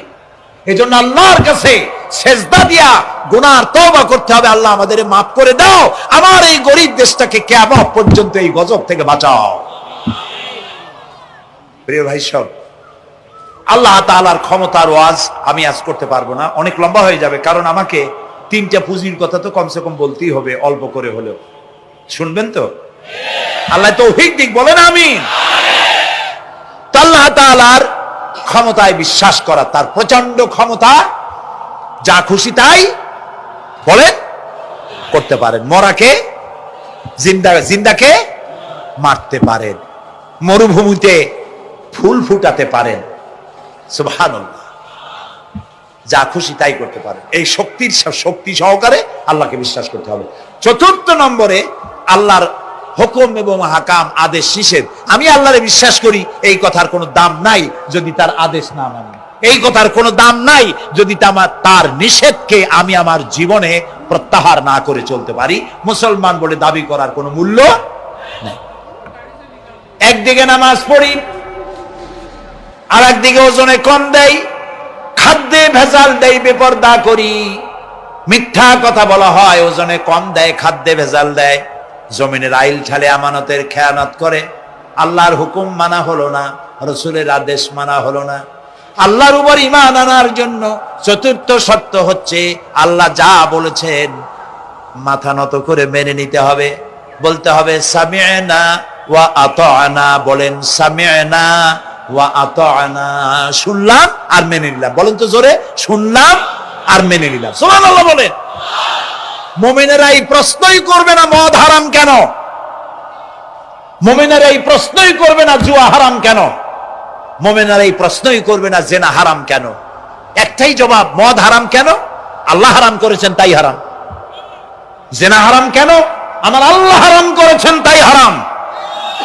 জুয়া হারাম কেন? আমার আল্লাহ হারাম করেছেন তাই হারাম। কোন যুক্তি নাই। যুক্তির, আল্লাহর নিষিদ্ধ জিনিসে যুক্তি তালাশ করে কেবলমাত্র শয়তান। আল্লাহর আদেশ নিষেধের যুক্তি তালাশ করে কে? শয়তান। মুমিনের কাজ হলো সামি'না, বলেন, ওয়া আতা'না, শুনলাম আর মানলাম, বাস, শেষ কথা, খালাস। এই গেল 4টি শর্ত পুরো হয়ে গেল। এই 4টি শর্ত যদি পূরণ করতে পারি তাহলে আল্লাহরে বিশ্বাস করছি এটা প্রমাণিত হবে। এটা জাস্টিফাই হবে, এটা সত্যতা প্রমাণ হবে যদি আল্লাহর হুকুম মতো। এক নম্বরে হলো, আমি আবার কথাটা প্যাকেট করে দিই যাতে করে আপনারা বাড়ি নিয়ে যাইতে পারেন। আল্লাহর উপরে ঈমান এনেছি, এই কথাটাকে কমপ্লিট করার জন্য শর্ত কয়টা? 4টা। এক নম্বরে আল্লাহর অস্তিত্বে বিশ্বাস, বলেন আল্লাহর অস্তিত্বে বিশ্বাস। 2 নম্বরে আল্লাহর গুণাবলীতে বিশ্বাস। 3 নম্বরে আল্লাহর ক্ষমতায় বিশ্বাস। 4 নম্বরে আল্লাহর আদেশ এবং নিষেধে বিশ্বাস, মান্য করে চলা। আল্লাহ যেন এই তৌফিক আমাদের দেয়, বলেন আমিন। আল্লাহ রাব্বুল আলামিন দুনিয়ায় শান্তি, আখিরাতে জাহান্নাম থেকে মুক্তি দেওয়ার জন্য আল্লাহ পাক আমাদেরকে একটা ব্যবসার কথা বলেছেন। ওই ব্যবসায় পুঁজি কয়টা? বলেন। 3টা পুঁজি। বলছি কয়টা? দেখেন যে কেমনি প্যাঁচ লাগে। বলছি মাত্র একটা, সে একটা ডাল বার করছি 4টা। এবার আসেন মূল পয়েন্টে। এবার দ্বিতীয় পয়েন্ট, রাসূলের প্রতি ঈমান। আমরা তো রাসূলের প্রতি ঈমান আনছি কিনা বলেন? রাসূলের প্রতি ঈমান এনেছি। আমাদের এই ঈমান যথেষ্ট নয়, কারণ আমাদের ঈমান হলো রবিউল আউয়াল মাসে ঈমান তাজা হয়, ঠিক না? ঠিক না? রবিউল আউয়াল মাস যখন আসি, ব্যানারটা নাই, শামিয়ানাটা নাই, রাস্তাগুলিতে ফ্ল্যাগ লাগাই আর আলোকসজ্জা করি। মন্ত্রীরা আসেন, নেতারা আসেন, সিরাতুন নবী মাহফিলে দাঁড়ায় বলেন নবীর আদর্শ অনুসরণ করা ছাড়া উপায় নাই। অথচ ওনার পা থেকে শুরু করে মাথা পর্যন্ত নবীর আদর্শ নাই। আবার এই নেতা রামকৃষ্ণ মিশনে, রামকৃষ্ণ পরমহংসদেব তার মঞ্চে গিয়ে বলেন রামকৃষ্ণের নীতির ছাড়া বিকল্প কিছুই নেই। আবার গৌতম বুদ্ধের জন্মবার্ষিকী উদযাপনের জন্য সেখানে গিয়ে বলেন গৌতম বুদ্ধের অহিংস নীতি অনুসরণ করা ছাড়া জাতির যোগীনাথ হওয়ার আর কোনো পথ নাই। যেখানে যায় সেই জায়গার গুলি ধরে। রবিউল আউয়াল মাস আসতে পারে, আলোকসজ্জা করে ইয়া নবী সালামু আলাইকা, ইয়া রাসূল সালামু আলাইকা। এরপরে গরম গরম জিলাপি রাসূলুল্লাহকে বুঝায় দেওয়া হলো, হে রাসূল আপনি তাকিয়ে দেখেন কত মহব্বত আপনারে করি। আপনার মহব্বতের জন্য আমাদের শহরের কোন মিষ্টির দোকানে আর মিষ্টি নাই, সব আমরা খাইয়া শেষ করছি। এই হলো মহব্বত। এই মহব্বতে এই ঈমানে কাজ হবে না। এই ঈমানে বলেন কাজ হবে না। কোন ঈমানে কাজ হবে? রাসূলের প্রতি ঈমানের অর্থ কি?